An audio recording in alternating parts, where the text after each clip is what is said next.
గ్రంథము, క్షమించండి, 2వ తిమోతి 2వ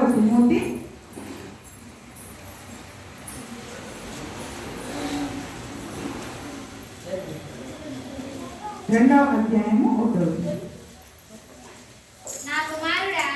నా కుమారుడా క్రీస్తు యేసునందున్న కృపచేత బలవంతుడవు కమ్ము. చాలా చిన్న మాట ప్రార్థన చేసుకుందాం. అందరూ కూడా కళ్ళు మూసుకొని చదవబడిన వాక్య భాగం ద్వారా పరిశుద్ధాత్ముడు మనందరితో మాట్లాడుదని, అయ్యా నాతో మాట్లాడు ప్రభు అని అందరూ కూడా అడుగుదాం. ప్రేమైన పరలోక తండ్రి యేసుక్రీస్తు ప్రభు, అయ్యా మరి యొక్క ఆదివారపు ఆరాధనలో నాయన మరి ఇంతవరకు నిన్ను పాటల ద్వారా స్తుతించాము, స్తుతి ఆరాధన ద్వారా నిన్ను గణపరిచాము. అయ్యా మరి ఇదిగో నాయన మరి నీ యొక్క నువ్వు ప్రేమించిన ప్రభు, నువ్వు ప్రేమించే అందరూ కూడా ఆశతో ఆసక్తి తెలిసిన నామకుల ప్రభు, ఇదిగో నాయన మరి మీరు ఏం మాట్లాడతారని నాయన ఆశతో ఎదురు చూస్తూ ఉన్నారు. అయ్యా మరి ఆశపడిన ప్రాణము తృప్తిపరిచే గొప్ప దేవుడు అయ్యాము నాయన. మరి ఇదిగో నాయన నీ యొక్క పరిశుద్ధ గ్రంథంలో నుంచి వాక్య భాగం అందరం కూడా చదువుకుని ఉన్నాం. ఆ చదువుకున్న వాక్య భాగంలో నుంచి ప్రభు మీరు మా అందరితో మాట్లాడండి. ఎవరు ఏ స్థితిలో ఏ అవసరతలను దగ్గరికి వచ్చారు ప్రభు, మరి వారందరినీ ప్రభు నువ్వు తృప్తిపరచండి, సంతోషపరచండి, ఆదరణనివ్వండి, నెమ్మదినివ్వండి, బలాన్ని ఇవ్వండి ప్రభు, శక్తినిచ్చిన ఆయన నీ వాక్యం అనే ఆహారం స్థితిని తృప్తిపరచండి. అయ్యా మరి ప్రతి ఒక్కరి హృదయాన్ని మీరు తెరవండి. వాక్యం ఉంటున్నప్పుడు మరి హృదయం కుడికి కానీ ఎడమకి కానీ తిరగకుండా అయ్యా స్థిరముగా నీ వైపే తమ దృష్టి నిలిపి నీ వాక్యములు విని దాని ప్రకారం చేసేవారిగా ప్రతి బిడ్డను ఉంచుమని అడుగుతున్నాము. అయ్యా దుస్తులు ఎత్తుకొని పోకుండా మంచి నెలకొన్న వాళ్ళ వాక్యం ఫలింపచేయండి అయ్యా. అయ్యా మీరు మాతో మాట్లాడండి, నన్ను మరుగుపరచండి అయ్యా, నన్ను మరుగుపరిచి అయ్యా సమస్త మహిమ ఘనత ప్రభావములు మీరే పొందుకోమని నా నోటి ఉపదేశం చేత నుంచి మీరే మా అందరితోనూ మాట్లాడి నాయన ఇదిగో నీ వాక్యములను మర్మములను ఆత్మీయ సత్యములను తెలుసుకునే కృపను మాకు దయచేయమని యేసు నామములో అడిగి వేడుకుంటున్నాము తండ్రి, ఆమేన్. దేవునికి స్తోత్రం. మనం చదువుకున్న వాక్య భాగం మరొకసారి చదువుకుందాం. నా కుమారుడా క్రీస్తు యేసునందున్న కృపచేత బలవంతుడవు కమ్ము. బలవంతుడిగా ఉండు అని చెప్తూ ఉన్నారు అంటే వాళ్ళ ఏ స్థితిలో ఉన్నట్లు? బలహీనంగా ఉన్న వాళ్ళని ఏం చెప్తారు? బలహీనం కాకుండా నువ్వు బలంగా ఉండు అని ధైర్యం తెచ్చుకో. ఇప్పుడు బలహీనత అంటే కురికిపోయిన వాళ్ళకి ఏం చేస్తాం? ఏడుస్తున్న వాళ్ళకి ఓదార్పు ఇస్తాం. నువ్వు ఏడవకు అన్నామంటే వాళ్ళు ఏడుస్తున్నారని అర్థం. కాబట్టి ఇప్పుడు దేవుని యొక్క వాక్యం ఈ దిన మనందరికీ కూడా సెలవిస్తుంది. ఏమని? దేవుని యొక్క క్రీస్తు యేసునందున్న కృప చేత నా కుమారుడా, నా కుమార్తె, కుమారుడా అంటే వాళ్ళకనే కాదు మనందరికీ, నా కుమార్తె, నా కుమారుడా క్రీస్తు యేసునందున్న కృప చేత నువ్వు బలవంతుడవుతావు. ఒకవేళ మన జీవితంలో అందరి జీవితాలలో సమస్యలు వస్తాయి, కష్టాలు వస్తాయి, కృంగిపోతాం కదా, మనం చాలా కృంగిపోతుంటాం. ఎలాగంటే ఒక రకంగా అసలు ఈ మరణకరమైన సమస్యలు అంటే చచ్చిపోతే బాగుందని కొంతమంది చనిపోతూ ఆత్మహత్యలు చేసుకుంటూ ఉంటారు, ఆ బాధలు తట్టుకోలేక. కానీ కొంతమంది మాత్రము ఏడుస్తూ తమ దినాలని ఎప్పుడు ఈ సమస్య నుంచి నేను విడుదల పొందుకుంటానా అని మనం ప్రార్థన చేసుకుంటూ అలాగా వెళ్ళబుచ్చుతూ ఉంటాం. కానీ దేవుని యొక్క వాక్యంలో ఈ దినంలో మనం తెలుసుకోవాల్సింది, మన జీవితంలో ఒక సమస్య ఎదురైనప్పుడు, ఒకటి భయంకరమైన కఠినమైన పరిస్థితులు కానీ బలహీనపరిచే సమస్యలు ఎదురైనప్పుడు ఏ రీతిగా మనం బలవంతులం కావాలి, ఏ రీతిగా బలవంతులం కావాలి? క్రీస్తు యేసునందున్న కృప చేత ఆయన అపారమైన కృప, అవధులు లేని కృప మనపై నిత్యం కుమరిస్తూనే ఉన్నాడు. ఎందుకంటే ఆయన కృప లేకపోతే నేటి దినమున మనం ఈ రీతిగా ఇక్కడ ఉండము. కాబట్టి ఆయన కృప చేతనే మనం రక్షించబడి, ఆయన కృప చేతనే మనము ఈ దినమున ఈ స్థితిలో ఉన్నాము. కాబట్టి మరి ఆయన అంతగా మనపై కృప చూపిస్తూ ఉన్నాడు. కాబట్టి మనం ఏం చేయాలి?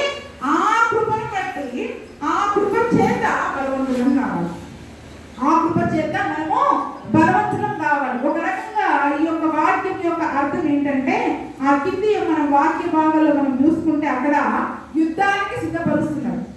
అక్కడ తిమోతిని యుద్ధానికి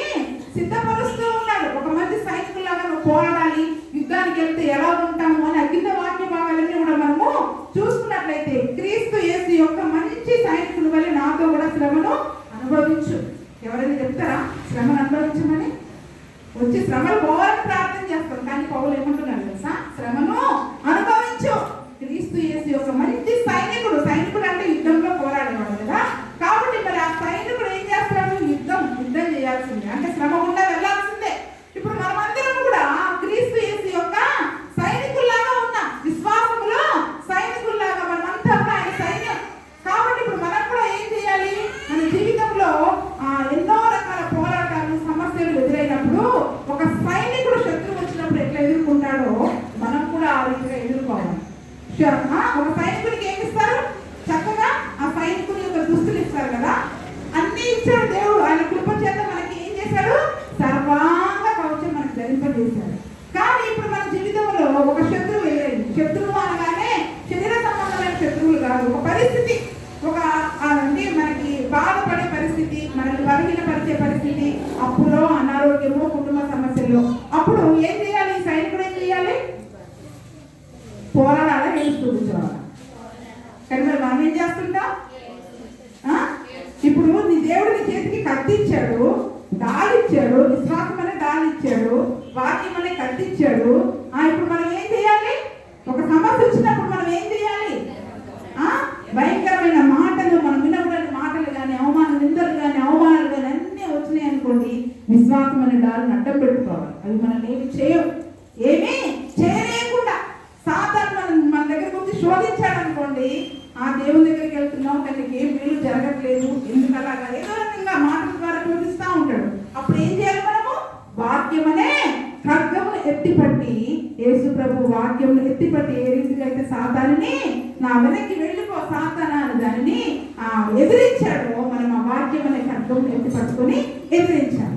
కాబట్టి మరి ఈ దినము నన్ను చెప్పబోయేది ఏంటంటే, ప్రతి ఒక్కరి జీవితంలో కొన్ని పోరాటాలు ఉంటాయి, కొన్ని కఠినమైన పరిస్థితులు ఉంటాయి. ఎందుకంటే శరీర రీతిగా అందరం కూడా బలవంతులం కాదు. ఎవరు కూడా ధనాన్ని బట్టి చూసుకున్నా, ఏదో ఒక రీతి అన్ని రకాలుగా మనం చూసుకున్నా, ఆరోగ్యాన్ని బట్టి చూసుకున్నా, ఎవరు కూడా అంత ఆరోగ్యవంతులమే కాదు. కానీ అయినా కూడా ప్రతి ఒక్కరికి ఏదో ఒక పరిస్థితి ఎదురైనప్పుడు మరి మనం ఏ రీతిగా బలవంతులంగా దాన్ని జయించగలగాలి, ఎలాగో బలవంతులంగా మనం ఉంటే దాన్ని జయించగలుగుతామో ఒక వ్యక్తి జీవితం ద్వారా నేను మీతో మాట్లాడాలనుకుంటున్నాను. అదే 2వ దినవృత్తాంతముల గ్రంథము 13వ అధ్యాయము 5వ వచనం. ఒక సమస్య వచ్చినప్పుడు ఈ రాజు ఏ రీతిగా తాను ఎట్లా బలపరుచుకున్నాడు, తను ఎట్లా ఆశ్రయించాడు. 13వ అధ్యాయము 18వ వచనం చదవండి.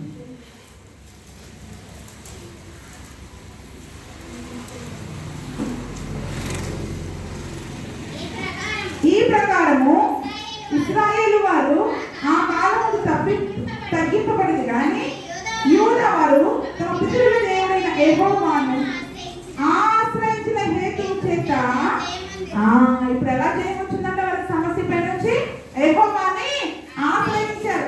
యెహోవాని ఆశ్రయించడము అంటే యెహోవా సన్నిధిలో కూర్చోవడం. ఒక రకంగా సమస్య వచ్చినప్పుడు మనందరూ కూడా ప్రార్థన చేస్తాం కదా. ప్రార్థన చేయడం అంటే ఏంటి? ఆయన సన్నిధిలో కూర్చొని ఆయనకి మొరపెడతాం. అంటే దేవుడిని మొరపెట్టినంత కాలము, ప్రార్థన చేసినంత కాలము, ఆయన ఆశ్రయించినంత కాలము కూడా యూదా వారు ఏం చేశారంట? జయం పొందుకున్నారు. వారికి ఉన్న సమస్యల పైన వారు జయం పొందుకున్నారు. కానీ ఇశ్రాయేలు వారు ఏమైపోయారు? తగ్గింపబడుతూ వస్తూ ఉన్నారు. ఆశ్రయించడం అంటే మనకు అందరికీ తెలిసింది ఒక్కటే, కష్టం వస్తే ప్రార్థన చేయాలి కదా. కష్టం వస్తే ప్రార్థన చేయాలి. అయితే ప్రార్థన అనేది ఎంత ముఖ్యమైనదో వాటితో పాటు చాలా ముఖ్యమైన విషయాలు ఇక్కడ ఈ రాజు చెప్తా ఉన్నాడు. అదే 13వ అధ్యాయము 3వ వచనం నుంచి మనం చదువుకున్నట్లయితే,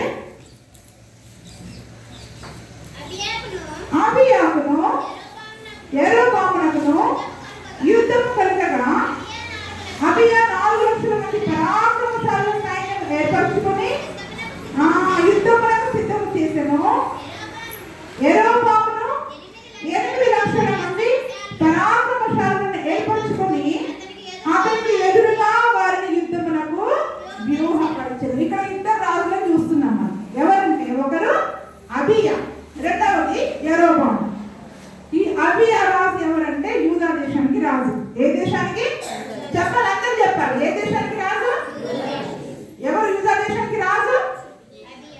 అబియా. చెప్పాలి. అబియా అనే వ్యక్తి యూదా దేశానికి రాజు. ఈ యెరోబాము అనే వ్యక్తి ఇజ్రాయెల్ దేశానికి రాజు. ఏ దేశానికి రాజు? ఎవరు ఇజ్రాయెల్ దేశానికి రాజు? యెరోబాము. చెప్పండి. ఆ పదాలు పలుకుతా ఉంటే మీకు బైబిల్ చదివినప్పుడు చదవడం చాలా ఈజీగా ఉంటుంది. యెరోబాము అనే వ్యక్తి ఇజ్రాయెల్ దేశానికి రాజు. అబియా అనే వ్యక్తి యూదా దేశానికి రాజు. అయితే ఈ అబియా రాజు ఎవరంటే మన సొలొమోనుకి మనమడు. ఎవరు? సొలొమోను రాజు గారు అందరికీ తెలుసు కదా, దావీదు కొడుకు. దావీదు కొడుకైన సొలొమోను ఉన్నాడు కదా, ఆ సొలొమోనుకి మనమడు అన్నమాట. ఆ సొలొమోను చనిపోయాక రెహబాము ఆయన కొడుకైన రెహబాము పరిపాలించాడు. ఆ రెహబాము కూడా చనిపోయాక రెహబాము యొక్క కొడుకే ఈ అబియా. అంటే సొలొమోనుకి మనమడు, దావీదుకి ముని మనమడు, దావీదు యొక్క ముని మనమడు. కాబట్టి ఆ దావీదు సొలొమోను ఏ రీతిగా అయితే చక్కగా దేవుణ్ణి ఆశ్రయించారో ఆరాధించారో అదే రీతిగా దేవుణ్ణి ఆరాధిస్తూ దేవుణ్ణి ఆశ్రయిస్తూ దేవుని యందు భయభక్తులు కలిగి ఉన్నాడు ఈ యొక్క అబియా. అయితే సొలొమోను కాలంలోనే, సొలొమోను చివరి కాలంలో వృద్ధాప్యంలో దేవుడిని విడిచిపెట్టి అన్య దేవతలను ఆశ్రయించినందుకు దేవుడు ఏం చేశాడు? సొలొమోనుకు వ్యతిరేకముగా ఈ యెరోబాము అనే వ్యక్తిని లేపాడు. యెరోబాము అనే వ్యక్తిని లేపి తన దగ్గర ఉన్న పనివాడే యెరోబాము, సొలొమోను చేతి కింద పనివాడే. కానీ యెరోబాము తిరుగుబాటు చేసి ఏం చేశాడు? ఆ ఇశ్రాయేలు దేశం అంతా ఒకే దేశంగా ఉండేది. ఎందుకు? యాకోబు యొక్క 12 మంది కొడుకులు. ఎంతమంది కొడుకులు? ఆ 12 కుటుంబాల వారందరూ కలిసి ఒక దేశంగా ఉండేది. కానీ సొలొమోను చేసిన పాపమును బట్టి దేవుడే యెరోబాముని లేపాడు, తిరుగుబాటు చేసేటట్టుగా లేపి ఏం చేశాడంటే 11 కుటుంబాలన్నీ కలిసి ఒక రాజ్యంగా ఏర్పాటు చేయబడ్డాయి. ఒక్క యూదా, దావీదు యొక్క ఆ సొలొమోను యొక్క ఒక్క యూదా కుటుంబం మాత్రమే ఒక రాజ్యంగా, యూదా రాజ్యంగా స్థిరపడ్డది. మిగిలిన 11 కుటుంబాలన్నీ కూడా ఇజ్రాయేల్ రాజ్యంగా స్థిరపడ్డాయి. అయితే అందులో చిన్నవాడైన బెన్యామీను, యోసేపు తమ్ముడు ఉంటాడు కదా బెన్యామీను, ఆ బెన్యామీను ఏం చేశాడంటే నేను యూదాతోనే కలిసి ఉంటానని చెప్పి యూదా రాజ్యంలోకి వచ్చేసాడు. అంటే ఇప్పుడు యూదా బెన్యామీను 2 కుటుంబాల వాళ్ళు కలిసి యూదా రాజ్యం. చెప్పాలి ఎవరెవరు ఇప్పుడు యూదా రాజ్యం? యూదా బెన్యామీను 2 కుటుంబాల వాళ్ళు కలిసి యూదా రాజ్యం. మిగిలిన 10 కుటుంబాల వాళ్ళందరూ కలిసి ఇజ్రాయేల్ రాజ్యంగా అది అవతరించింది. అంటే ఇప్పుడు ఇజ్రాయేల్ రాజ్యము ఒక కుటుంబమే, కానీ ఒక కుటుంబంలో 12 మంది, 2 వ్యక్తులు 2 కుటుంబాల వాళ్ళు ఒక రాజ్యంగా, 10 కుటుంబాల వాళ్ళు ఒక రాజ్యంగా అక్కడ విడిపోయారు. విడిపోయినప్పుడు ఇప్పుడు సొలొమోను కాలంలో ఉన్నప్పుడు తిరుగుబాటు చేసి వెళ్ళి సెపరేట్ గా ఇంకో రాజ్యం పెట్టేసుకున్నాడు యెరోబాము. అంటే సొలొమోను తర్వాత రెహబాము వచ్చాడు, రెహబాము తర్వాత అబియా వచ్చాడు. అంటే ఇప్పుడు అబియా వచ్చేసరికి, సొలొమోను మనమడు వచ్చేసరికి ఈ యెరోబాము ఏం చేశాడంట? అబియా మీదకి యుద్ధానికి వచ్చాడు. అంటే ఇప్పుడు ఆయన అనుభవం ఎక్కడ, ఈయన అనుభవం ఎక్కడ కదా. అబియానేమో కొత్త రాజు, అప్పుడే సింహాసనం ఎక్కాడు. వాళ్ళ నాన్న చనిపోయిందని బట్టి సింహాసనం ఎక్కాడు. ఈ యెరోబాము ఎప్పటి నుంచి ఉన్నాడు? మన తాతగారి కాలం నుంచి ఉన్నాడు. అంటే సొలొమోను రాజు మీదే తిరుగుబాటు చేశాడంటే ఆయనకి ఎన్ని తెలివితేటలు ఉండాలి? అవునా? అంత ఎన్ని తెలివితేటలు ఉండాలి? ఆయనకి ఎంతమంది ఏమంటారు బలం ఉండాలి? ఆయనకు వ్యతిరేకంగా లేచి 10 కుటుంబాల వాళ్ళందరూ కలిసి ఒక రాజ్యంగా వాళ్ళు ఏర్పాటు చేసినప్పుడు ఒక రకంగా చూసుకుంటే వారి యొక్క సైన్యము పెద్దది, వారి బలగం పెద్దది, వారి శక్తి పెద్దది, వారి సైన్యం అంతా కూడా బహు విస్తారమైంది. కానీ పాపం యూదా బెన్యామీను 2 కుటుంబాల వాళ్ళే. అంటే ఈ 2 కుటుంబాల వాళ్ళే, కానీ వీరి యొక్క శక్తి చాలా చిన్నది. కొత్త రాజు అప్పుడే సింహాసనం ఎక్కాడు అబియా. సింహాసనం ఎక్కగానే కొత్త రాజు వచ్చాడు. అప్పుడేమన్నా అనుభవం ఉంటుందా వాళ్ళకి? ఎలా యుద్ధం చేయాలి, ఎలాగా రాజకీయ పన్నాగాలు ఎలాగ పన్నాలి, వాళ్ళ యొక్క కుతంత్రాలు ఏంటి, ఏమీ తెలియదు పాపం. కాబట్టి అప్పుడే కొత్తగా సింహాసనం ఎక్కాడు.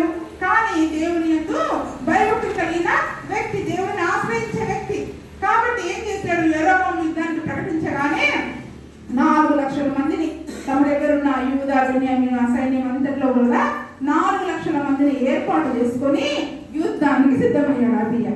యుద్ధానికి సిద్ధమయ్యాడు. ఇప్పుడు ఇజ్రాయెల్ రాజు ఉన్నారు కదా, వాళ్ళు ఎన్ని లక్షల మందిని సిద్ధం చేశారంట? 8 లక్షల మందిని. అంటే ఇప్పుడు యూదా రాజు సైన్యం ఎంత? 4 లక్షలు. వీళ్ళదంతా అంటే డబల్. ఇప్పుడు ఒక రకంగా ఇప్పుడు ఆయనకున్న అనుభవంతో పోలిస్తే ఈయనకు అనుభవము లేదు, ఈయనకి యుద్ధంలో ఎక్స్పీరియన్స్ లేదు, అప్పటి వరకు యుద్ధాలు చేసిన వ్యక్తి కూడా కాదు. చూసుకుంటే సైన్యము బహు తక్కువ.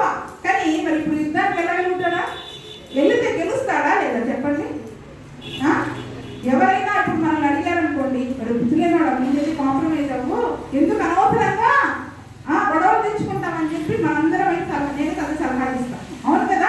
అంటే శరీర రీతిగా మనం ఆలోచించుకుంటే వాళ్ళకున్న శక్తిని బట్టి బలాన్ని బట్టి మనం ఏం చేస్తాం, వాళ్ళతో మనం పెట్టుకుంటే గెలవలేము అని చెప్పి రాజుకి వచ్చేస్తాం.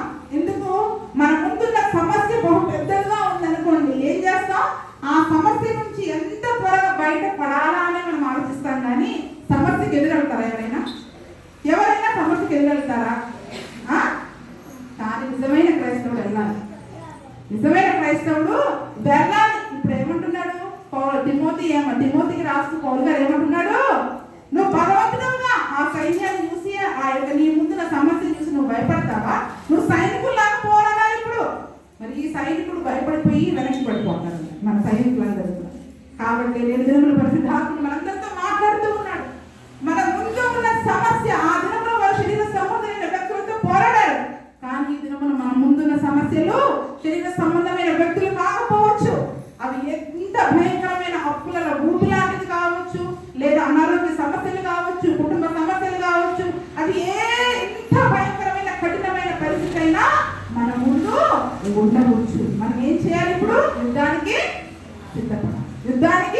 సిద్ధపడాలి, కృంగిపోకుండా. ఇప్పుడే మనం వాడుకున్నాం కదా, సాగిపోదును ఆగిపోను నేను అని పాడుకుంటూ మనం వెనక్కి తిరిగి వెళ్ళిపోతుంది కదా. ముందు యుద్ధానికి వెళ్ళాల్సినాడు, మనం ఏం చేస్తున్నాం? రాజుకి వచ్చేసి అమ్మో ఈ పరిస్థితులతో నేను పోరాడలేను అని చెప్పి చక్కగా సాగిపోదునని వెనక్కి తిరిగి సాగిపోదునని పాడుకుంటుంది. అవునా కదా? అయితే దేవుడి యొక్క వాక్యం సెలవిస్తుంది. ఇప్పుడు అబియా బహు వయసు చిన్న, అనుభవం లేదు, కానీ తన యొక్క బలగం కూడా బహు చిన్నది, 2 గోత్రాలే. కానీ అక్కడ అబియాకు యెరోబాముకి యుద్ధం జరిగినప్పుడు అందరూ కూడా ఆ సైన్యాన్ని అంతా కూడా ఏర్పరచుకొని అతనికి ఎదురుగా వారిని యుద్ధమునకు వ్యూహపరిచెను. ఇప్పుడు ఎలా ఉన్నారంట? ఇటు అబియా సైన్యం, ఇటు యెరోబాము సైన్యం, ఇద్దరు ఎదురెదురుగా ఆ యుద్ధ భూమికి వచ్చేసారు. ఆ యుద్ధ భూమికి వచ్చేసారు. ఇప్పుడు యుద్ధ రంగానికి వచ్చేసారు. ఇంటి దగ్గర లేరు, సైన్యాన్ని వ్యూహం చేసుకోవాలి. ఎక్కడికి వచ్చారు? యుద్ధ భూమికి వచ్చేసి ఇద్దరు ఎదురుగా నిలబడ్డారు. అప్పుడు ఇశ్రాయేలు జనాంగం అంతా అనుకుని వచ్చి కదా, చూస్తే 4 లక్షల మంది కూడా లేదు, మనం ఇంతమందికి యుద్ధం చేయడం కూడా వేస్తే, చూడకపోతే చిన్న పసిపిల్లలా ఉన్నాడు, ఆ రాజు కూడా అంత అనుభవం లేదు, ఏముంది ఇంటే మనం వాడిని ఓడించవచ్చు అని వాళ్ళు అనుకుని ఉండొచ్చు. ఒకవేళ ఇద్దరు ఎదురుగా వచ్చేసారు. అయితే అప్పుడు అబియా ఏమంటున్నాడంటే 4వ వచనంలో, అప్పుడు అబియా ఎఫ్రాయిము మన్యమందుడు సెబరాయిము కొండ మీద నిలిచి, అప్పుడు సైన్యం అంతా కూడా చక్కగా ఎదురు బదులుగా నిలబడినప్పుడు ఆ ప్రక్కనే ఉన్న కొండెక్కి అందరికీ వినిపించాలి కదా. 8 లక్షల మంది జనాంగాన్ని వేసుకుని వచ్చిన మన రాజుగారికి వినిపించాలి కాబట్టి ఆ కొండెక్కి కూర పట్టుకుని పిలుస్తున్నాడంట. ఏమని పిలుస్తున్నాడు? యెరోబామా, ఇశ్రాయేలు వారలారా, అందరితో మాట్లాడుతున్నాడు. ఎవరితోటి? ఆ యెరోబాము రాజుతోటి, ఆ వచ్చిన 8 లక్షల సైన్యంతో, 8 లక్షల సైన్యంతో యెరోబాము తోటి ఏమంటున్నారు? ఓ యెరోబామా, ఇశ్రాయేలు వారలారా, మీరందరూ కూడా నేను చెప్పే మాటలు వినండి, నాకు చెవి వద్దండి. ఎంత ధైర్యం కదా! చూడకపోతే వయసులో ఆయన కొండకగానే అందరూ అనుకుంటారు ఏదో కాంప్రమైజ్ చేయడానికి వచ్చి ఉంటారు, ఎందుకంటే వాళ్ళ బలగం చాలా చిన్నది కాబట్టి అందరూ అనుకుని ఉంటారు. కానీ ధైర్యంగా కొండెక్కి ఏమని ప్రకటిస్తున్నాడు? యెరోబామా, వయసులో కూడా పెద్ద ఆయనే కానీ భయపడట్లా. యెరోబామా, ఇశ్రాయేలు వారలారా, నేను చెప్పే మాటలకు మీరు చెవి ఒక్కండి. ఏమని చెప్తున్నారంట? ఇశ్రాయేలు రాజ్యమును ఎల్లప్పుడూ ఏలినట్లుగా ఇశ్రాయేలు దేవుడైన యెహోవా దావీదుతోనూ అతని సంతతి వారితోనూ బంధము ఆచార నిబంధన చేసి దానిని వారికి ఇచ్చినని మీరు తెలుసుకుందరు కదా. మీరు మర్చిపోయారా ఒక విషయాన్ని? దేవుడు దావీదుకి ఏం వాగ్దానం చేశాడు? ఇశ్రాయేలీయుల కొరకు ఒక సింహాసనముని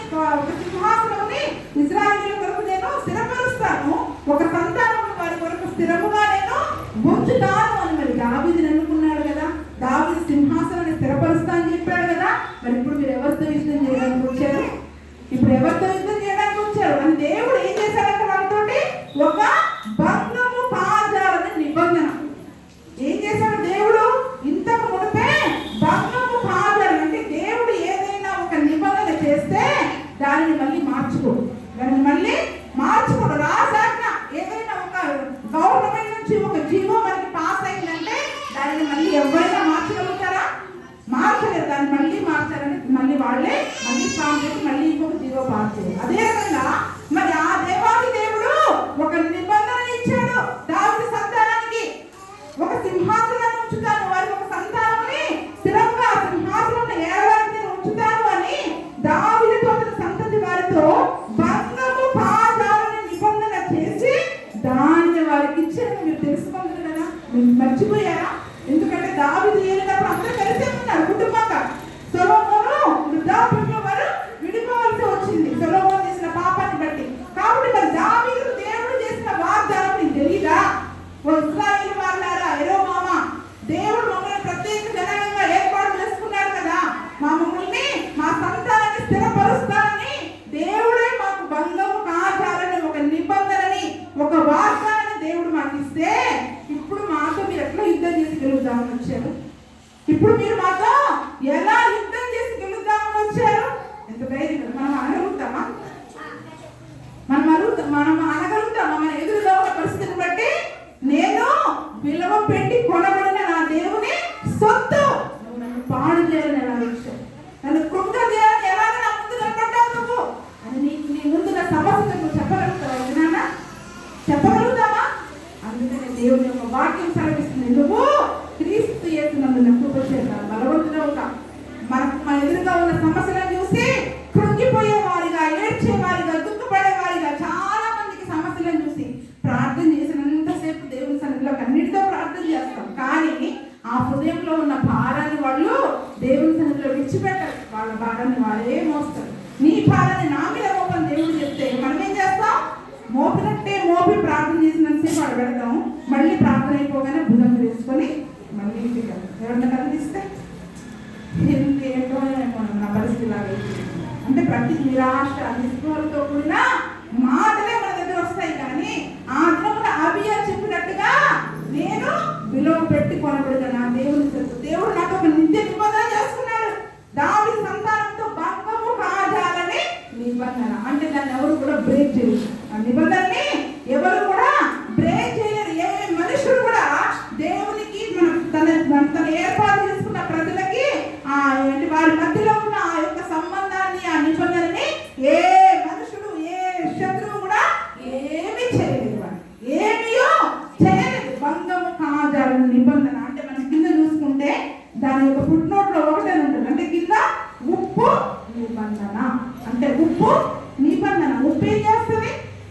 మనం లోకానికి ఉప్పుగా ఉండాలని దేవుడు చెప్పాడు. ఉప్పు మనకి ఒక రకంగా చూసుకుంటే రుచినిస్తుంది. మనం ఏదైనా ఆహార పదార్థాలు పాడైపోకుండా చక్కటి అది ఏమంటారు నిల్వ కొరకు ఉప్పుని ఎక్కువగా వాడుతూ ఉంటారు ఆవకాయలలో, పచ్చళ్ళల్లో. అంటే ఉప్పు నిబంధన. ఆ ఉప్పు ఏ రీతిగా అయితే దేవుడు మనతో ఒక ఉప్పు నిబంధన చేశాడో, బంధము కాదర నిబంధన చేశాడో, ఆ ఉప్పు ఏం చేస్తుంది? మనం బలికిన సమయాల్లో మనకి బలాన్నిస్తూ, రుచినిస్తూ. రుచి లేదనుకోండి, ఉప్పు లేదనుకోండి, ఎంత తిన్నా కూడా బలికినంగానే ఉంటుంది, తిన్నట్లే ఉండదు కదా. ఆ నోటికి ఉప్పు అనే రుచి తగిలితేనే మనకి ఆ ఆహారము కాస్త ఒంటికి సరిపడినట్లు. ఆ ఉప్పు లేకుండా ఆహారం తింటే ఎంత తిన్నా కూడా శక్తిహీనులుగానే ఉంటారు, తిన్నట్లే లేదంట. అంటే ఆ యొక్క వాటి ఆ ఉప్పు అనే దేవుని యొక్క నిబంధన మనకి ఏం చేస్తుంది? మనకు శక్తినిస్తుంది, మనకు బలాన్నిస్తుంది. బలాన్నిచ్చి ఆ శక్తి ద్వారా మనం ముందుకు నడిచే ధైర్యాన్ని మనకి ఇస్తుంది. దేవుడు మనతో చేశాడు అంటే బంధము కాజాలని నిబంధన, ఎవరు మార్చని నిబంధన. మనం దేవుని సొంత అయితే ఏ సమస్య మనల్ని ఏం చేస్తుంది, ఏ అనారోగ్యం మనల్ని ఏం చేస్తుంది, ఏ అప్పులు మనల్ని ఏం చేస్తాయి, ఆ కుటుంబం ద్వారా సాతాను శోధించే ఆ శోధనలు మనల్ని ఏం చేస్తాయి? ఏమీ చేయలేదు. కానీ అంతటి ధైర్యం అబియా కొత్త రాజు కదా, చిన్న పిల్లడే కదా, వయసు రీత్యా. యెరోబాము తమ తాతల కాలం నుంచి యుద్ధాలు చేసుకుంటూ వస్తా ఉన్నాడు. మరి ఆయన అనుభవం ఉంది, అనుభవం తక్కువ అయినా కూడా ఆయన ధైర్యం చూడండి. ఆయన యొక్క ధైర్యము క్రీస్తునందు మాత్రమే ఉంది. ఆయన యొక్క ధైర్యము యేసయ్య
ఇప్పుడు వాగ్దానం తీసుకున్నావు, ఈ సంవత్సరం అంతా ఏం చేస్తావు? ఆ వాగ్దానం తీసుకున్నావు. చెప్పండి ఇంకా చెప్పండి. మరి ఏం చేయాలి? ఇప్పుడు ఆ వాగ్దానం నెరవేరాలని మనం ఏం చేయాలి? దేవుడు ఏ వాగ్దానం అయితే మనకి ఇచ్చాడో ఆ వాగ్దానాన్ని ఎత్తి పట్టుకొని ప్రతిరోజు మన ప్రార్థనలో, దేవా నువ్వు నాకు ఈ వాగ్దానం ఇచ్చావు, దీన్ని నా జీవితంలో నువ్వు నెరవేర్చు అని నువ్వు ప్రార్థన చేయాలి. నువ్వు ప్రార్థన చేయకుండా ఇలా పెట్టుకుని చదువుకొని రెఫరెన్స్ చదువుకొని దేవుడు నాకు ఈ వాగ్దానం ఇచ్చాడని పెట్టుకుంటే ఇది తీసుకోవడం వల్ల ఏ ఉపయోగం కూడా మనకు ఉండదు. కానీ అదనమున దావీదు సంతానంతో దేవుడు ఒక వాగ్దానం చేశాడు, ఒక నిబంధన చేశాడు. బంగారు కాదల నిబంధన అది తాతంటే ఆ తాతల కాలం నుంచి వస్తున్న నిబంధనని అభియ గుర్తు పెట్టుకున్నాడు. దేవుడు మమ్మల్ని ప్రత్యేక జనాభంగా ఏర్పాటు చేసుకున్నాడు, మా తాతగారి సింహాసనాన్ని స్థిరపరుస్తా అన్నాడు, మాతో ఒక నిబంధన చేశాడు, ఒక ప్రామిస్ చేశాడు ఆయన. ఆ ప్రామిస్ మీకు తెలియదా? ఇప్పుడు దేవుడు మనకు ఒక ప్రామిస్ చేశాడు, ఇది ఈ సంవత్సరంలో నేను నీకు భయపడము, నేను నీకు తోడుగా ఉన్నానని ఒక ప్రామిస్ చేస్తే ఎటువంటి సమస్యలు వచ్చినా కూడా మనం ఏమనుకోవాలి? దేవుడు నాకు ఇచ్చిన వాగ్దానం, ఆయన నా ప్రక్కన ఉన్నాడు, నేను కదల్చబడను, ఏ సమస్య అయినా నన్ను ఏమీ చేయలేదు అనే ధైర్యంతో ఆ వాగ్దానాన్ని బట్టి మనం ముందుకెళ్ళగలగాలి. ఆ వాగ్దానాన్ని బట్టి, ఆ బంధము కాజాల నిబంధనను బట్టి అవి ధైర్యం తెచ్చుకున్నాను. మరి ఈ రోజు మీరు తీసుకున్న వాగ్దానాన్ని బట్టి ఎంతోమంది ధైర్యం తెచ్చుకుంటున్నారు? ఎంతోమంది ఈ వాగ్దానం దేవుడు నాకు ఇచ్చాడని ఆ వాగ్దానాన్ని బట్టి మీకు ఎదురయ్యే కష్టాలలో, శ్రమలలో, శోధనలలో ఎంతోమంది ధైర్యంగా ఉంటున్నారు. ఆ వాగ్దానం పెట్టుకోవాలి. ఆ వాగ్దానం పెట్టుకుని ఏం చేయాలి? నిత్యం ప్రార్థన చేసి ఆ వాగ్దానాన్ని బట్టి ధైర్యం తెచ్చుకోవాలి. ఇప్పుడు అభియోగం ధైర్యం ఏంటి తెలుసా? దేవుడు ఒక నిబంధన చేశాడు నాతోటి. ఆయన నాతో ఒక నిబంధన చేసినప్పుడు ఆయన మాట తప్పని దేవుడు కదా. ఈ మనుషులు నన్ను ఏం చేస్తారు? వారి అనుభవం ఏం చేస్తుంది? వారి సైన్యం ఎంత పెద్దదైనా నన్ను ఏం చేస్తుంది? క్రీస్తు యేసు నందు నా కృప చేత బలవంతుడైపోయాడు. ఆయన కృప, ఆయన వాగ్దానం బట్టి, దేవుడు ఇచ్చిన నిబంధనను బట్టి ఆయన బలవంతుడైపోయాడు. ఆ వాగ్దానం ఎత్తి పట్టుకొని వారంతా కూడా ఇంటి దగ్గర ముందు వారి దేశంలో ప్రార్థన చేస్తుంటారు. అవన్నీ కూడా రాయబడలేదు, కానీ అవన్నీ కూడా వారు ఆ యొక్క దావీదు సంతానానికి సింహాసనాన్ని ఇస్తాను కదా, ఇదిగో నీ ప్రజలమైన మా మీదికి యెహోవా యుద్ధానికి వస్తున్నాడు అని చెప్పి దేవుని దగ్గర వాళ్ళ సన్నిధిలో మొరపెట్టి ధైర్యంగా వాళ్ళు వెళ్ళి ఉంటారు. మనం ఏం చేస్తాం? మొరపెడతాం, భయపడతాం, మొరపెడతాం, భయపడతాం. కానీ దేవుడు ఇచ్చిన వాగ్దానం, నీ జీవితంలో దేవుడు ఏదైనా వాగ్దానం చేస్తే, నూతన సంవత్సరంలో దేవుడు నీకు ఏదైనా వాగ్దానం చేస్తే ఆ వాగ్దానాన్ని బట్టి మనం ధైర్యం తెచ్చుకోవాలి. ఆ వాగ్దానాన్ని బట్టి మనము బలపడాలి. ఆ వాగ్దానాన్ని బట్టి మనము స్థిరముగా ముందుకు సాగాలి. కానీ భయపడిపోయే వారిగా, కృంగిపోయే వారిగా ఉండకూడదు. అది ఎంత పెద్ద సమస్యనే కానీ అభియంతుల సమస్య బహు పెద్దది, బహు పెద్దది. ఆయన కంటే రెండింతల సైన్యం అక్కడ ఉంది. మంచి ఏమంటారు, యుద్ధంలో ప్రవీణుడైన యెహోవా అక్కడ ఉన్నాడు. కానీ వాళ్ళెవ్వరికీ భయపడలేదు. ఎందుకు? సైన్యం వెనుకకు యెహోవా నా పక్షంగా ఉన్నాడు, ఆయన ఇచ్చిన వాగ్దానము నిబంధన నా పక్షముగా ఉంది అని ఒక ధైర్యం, ఆ వాగ్దానాన్ని బట్టి తను ధైర్యం తెచ్చుకొని, ఈ వాగ్దానం అనేది ఏంటంటే మూయబడిన తలుపుకి తాళం చెవులాంటి. మన ముందు మార్గం అంతా మూసేసినట్టు ఉంటది. కానీ దేవుడు ఇచ్చిన వాగ్దానాన్ని ఎత్తి పట్టుకుని ఎప్పుడైతే ప్రార్థన చేస్తావో వెంటనే ఆ యొక్క తలుపు తీయబడుతుంది. అంటే వాగ్దానం అనే తాళపు చెవి, వాగ్దానం అనే తాళపు చెవితోటి ఎప్పుడైతే నువ్వు వాగ్దానాన్ని ఎత్తి పట్టుకుంటావో వెంటనే నీ ముందున్న సమస్యలన్నీ కూడా ఆ ప్రక్కకి ఈ ప్రక్కకి వెళ్ళిపోయి చక్కగా దారి చేస్తాయి. మూయబడిన తలుపులు తెరవబడతాయి, ఆటంకాలన్నీ పోతాయి. మన ముందున్న ప్రతి ఆటంకము, ప్రతి సమస్యని సులువుగా జయించడానికి కావలసిన శక్తిని ఇస్తుంది వాగ్దానం. వాగ్దానంలో ఉన్న శక్తి ఏంటంటే మన ముందున్న సమస్యలను జయించడానికి కావలసిన శక్తిని ఇస్తుంది. ఎప్పుడు తెలుసా? ఆ వాగ్దానాన్ని ఎత్తి పట్టుకుని మనం ప్రార్థన చేసినప్పుడు. నువ్వు నాకు ఈ వాగ్దానం చేస్తావు. 2 సంవత్సరాలుగా దేవుని మందిరం వరకు, మన భద్రాచలంలో మందిరం వరకు ప్రార్థన చేస్తున్నాం. మీరందరూ కూడా ప్రార్థన చేశారు కదా. కానీ అక్కడ ఉన్న సమస్యలను బట్టి సమాజంగా కూడుకోవడానికి అనువైన స్థలం లేక నేను బాగా ఎంత దుఃఖం అంటే బహు కన్నీరు కాచాను. అసలు నా హృదయంలో నేను వెళ్తున్న ఆదివారం ఆరాధనకి కానీ దుఃఖంతోనే ఆరాధన చేస్తున్నాను. ఎందుకంటే ఆ పరిస్థితి, అక్కడ ఉన్న పరిస్థితి అసలు కూడా బాగలేదు. కానీ నేను ఒక సమాజంలో కూడుకోవడానికి, ఒక అన్ని ఆరాధన చేసుకోవడానికి నాకు ఒక స్థలం లేదు అని ఆ స్థలం విషయమే నేను, నాకు నువ్వు స్థలం అన్నా ఇవ్వు, మందిరం అన్నా ఇవ్వు, నేను దేవుని సన్నిధిలో 2 సంవత్సరాలుగా ఏడుస్తా ఉన్నా. పోయిన సంవత్సరం దేవుడు ఒక నూతన క్రియ చేస్తానని నాకు వాగ్దానం చేశాడు. ఆ వాగ్దానం ఎత్తి పట్టుకుని మొదటి వారం అంతా ఏడుస్తున్నాను. 2020 సంవత్సరం మొదటి వారం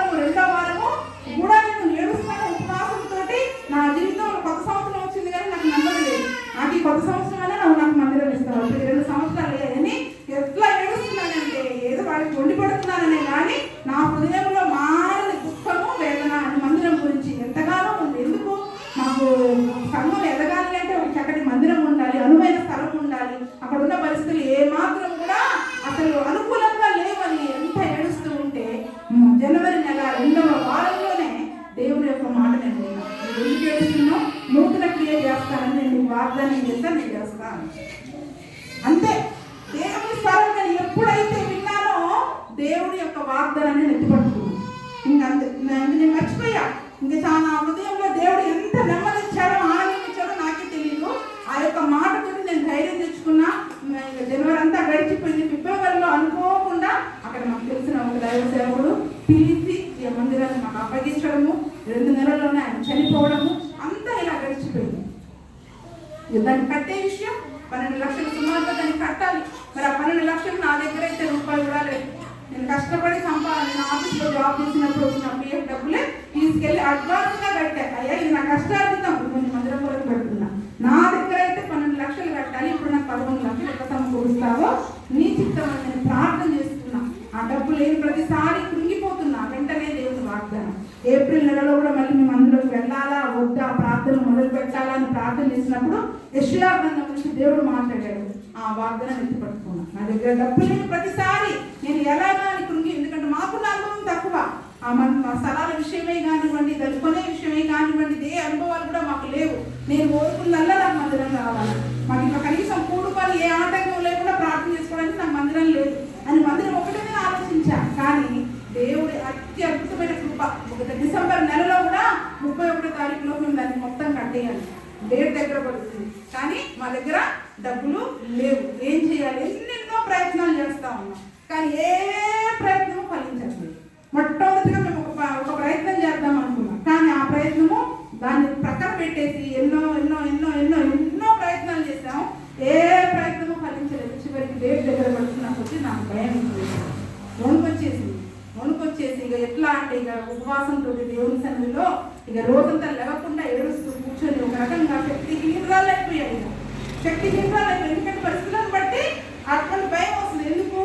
సాక్ష్యం పోకూడదు. సేవకులుగా వచ్చాం, సాక్ష్యము పోకూడదు. కట్టకపోతే మన సాక్ష్యం ఎక్కడ దెబ్బలేదు. తల్లిదండ్రుల సాక్ష్యం, అత్తయ్య మామూలు సాక్ష్యం, ఎవరి సాక్ష్యము దెబ్బతినకూడదు. నేను ప్రార్థన చేస్తాను ఏడుస్తూ ఇంకా కట్టుకోలేక అలాగే పడిపోయి అలాగే ఉన్నా. వెంటనే దేవుని స్వరం విన్నా, భయపడకుము నేను నీకు తోడుగా ఉన్నాను. ఎప్పుడైతే ఆ మాట విన్నానో నాకు ఎంత శక్తి వచ్చిందంటే నేను చెప్పను. ఎందుకంటే అది మనుషులు ఇచ్చిన ఆదరణ కాదు, దేవుడు ఇచ్చిన ఆదరణ. కాబట్టి వెంటనే శక్తి ఇతరాలు కలిపిన నేను శక్తిని తెచ్చుకున్నా. అవును కదా, దేవుడు నాకు తోడుకున్నాడు కదా, ఆయన వాగ్దానం చేసింది కదా అని వెంటనే ఇప్పుడు నాకు ఇస్తారు వాగ్దానం చేసినావు. నాకు ఈ వాక్యం ద్వారా నువ్వు నాకు దర్శనం చూపించినావు. నువ్వు నాకు ఎట్లనన్నా ఇవ్వు, నువ్వు ఇస్తావు, ఎట్లనన్నా చేయగలవు, నువ్వు చేస్తావు అని చెప్పి ఇంకా ఆయనకు అప్పగించేశా. డిసెంబర్ 24వ తారీఖు అనుకుంటా, గురువారం వరకు నీ పని అయిపోతుంది. 24వ తారీఖు పండుగ ముందు రోజు కూడా నేను ఇదే భారంతో ప్రార్థన చేసిన వారు కట్టకపోతే ఎలాగా. గురువారం వరకు దేవుడిని పని అయిపోతుంది. దేవుడు నాకు సాయంత్రం చెవులతో నేను విన్నాను. నిన్న గురువారానికి దేవుడు అత్యద్భుతంగా ఆ పనిని ముగించేశాడు. దేవుడికి స్తోత్రం. కట్టవలసిన మొత్తం కూడా దేవుడు నా చేతిలో పెట్టాడు. కరెక్ట్గా గురువారం రోజు, మొన్న గురువారం రోజు నేను ఆ గురువారం కూడా మర్చిపోయా. ఇంటికి వచ్చేటప్పుడు అనుకున్నా శుక్రవారం సరే నిన్న గురువారం కదా, దేవుడు నాకు వాగ్దానం చేశాడు కదా గురువారం ఇస్తానని. నిన్న గురువారం రోజు కరెక్ట్గా నా చేతిలో దేవుడు పెట్టాడు. రేపటి దినము నా డాక్యుమెంట్స్ అన్ని కూడా రాసుకోవాల్సి ఉంది. మీరందరూ కూడా ప్రార్థన చేయండి.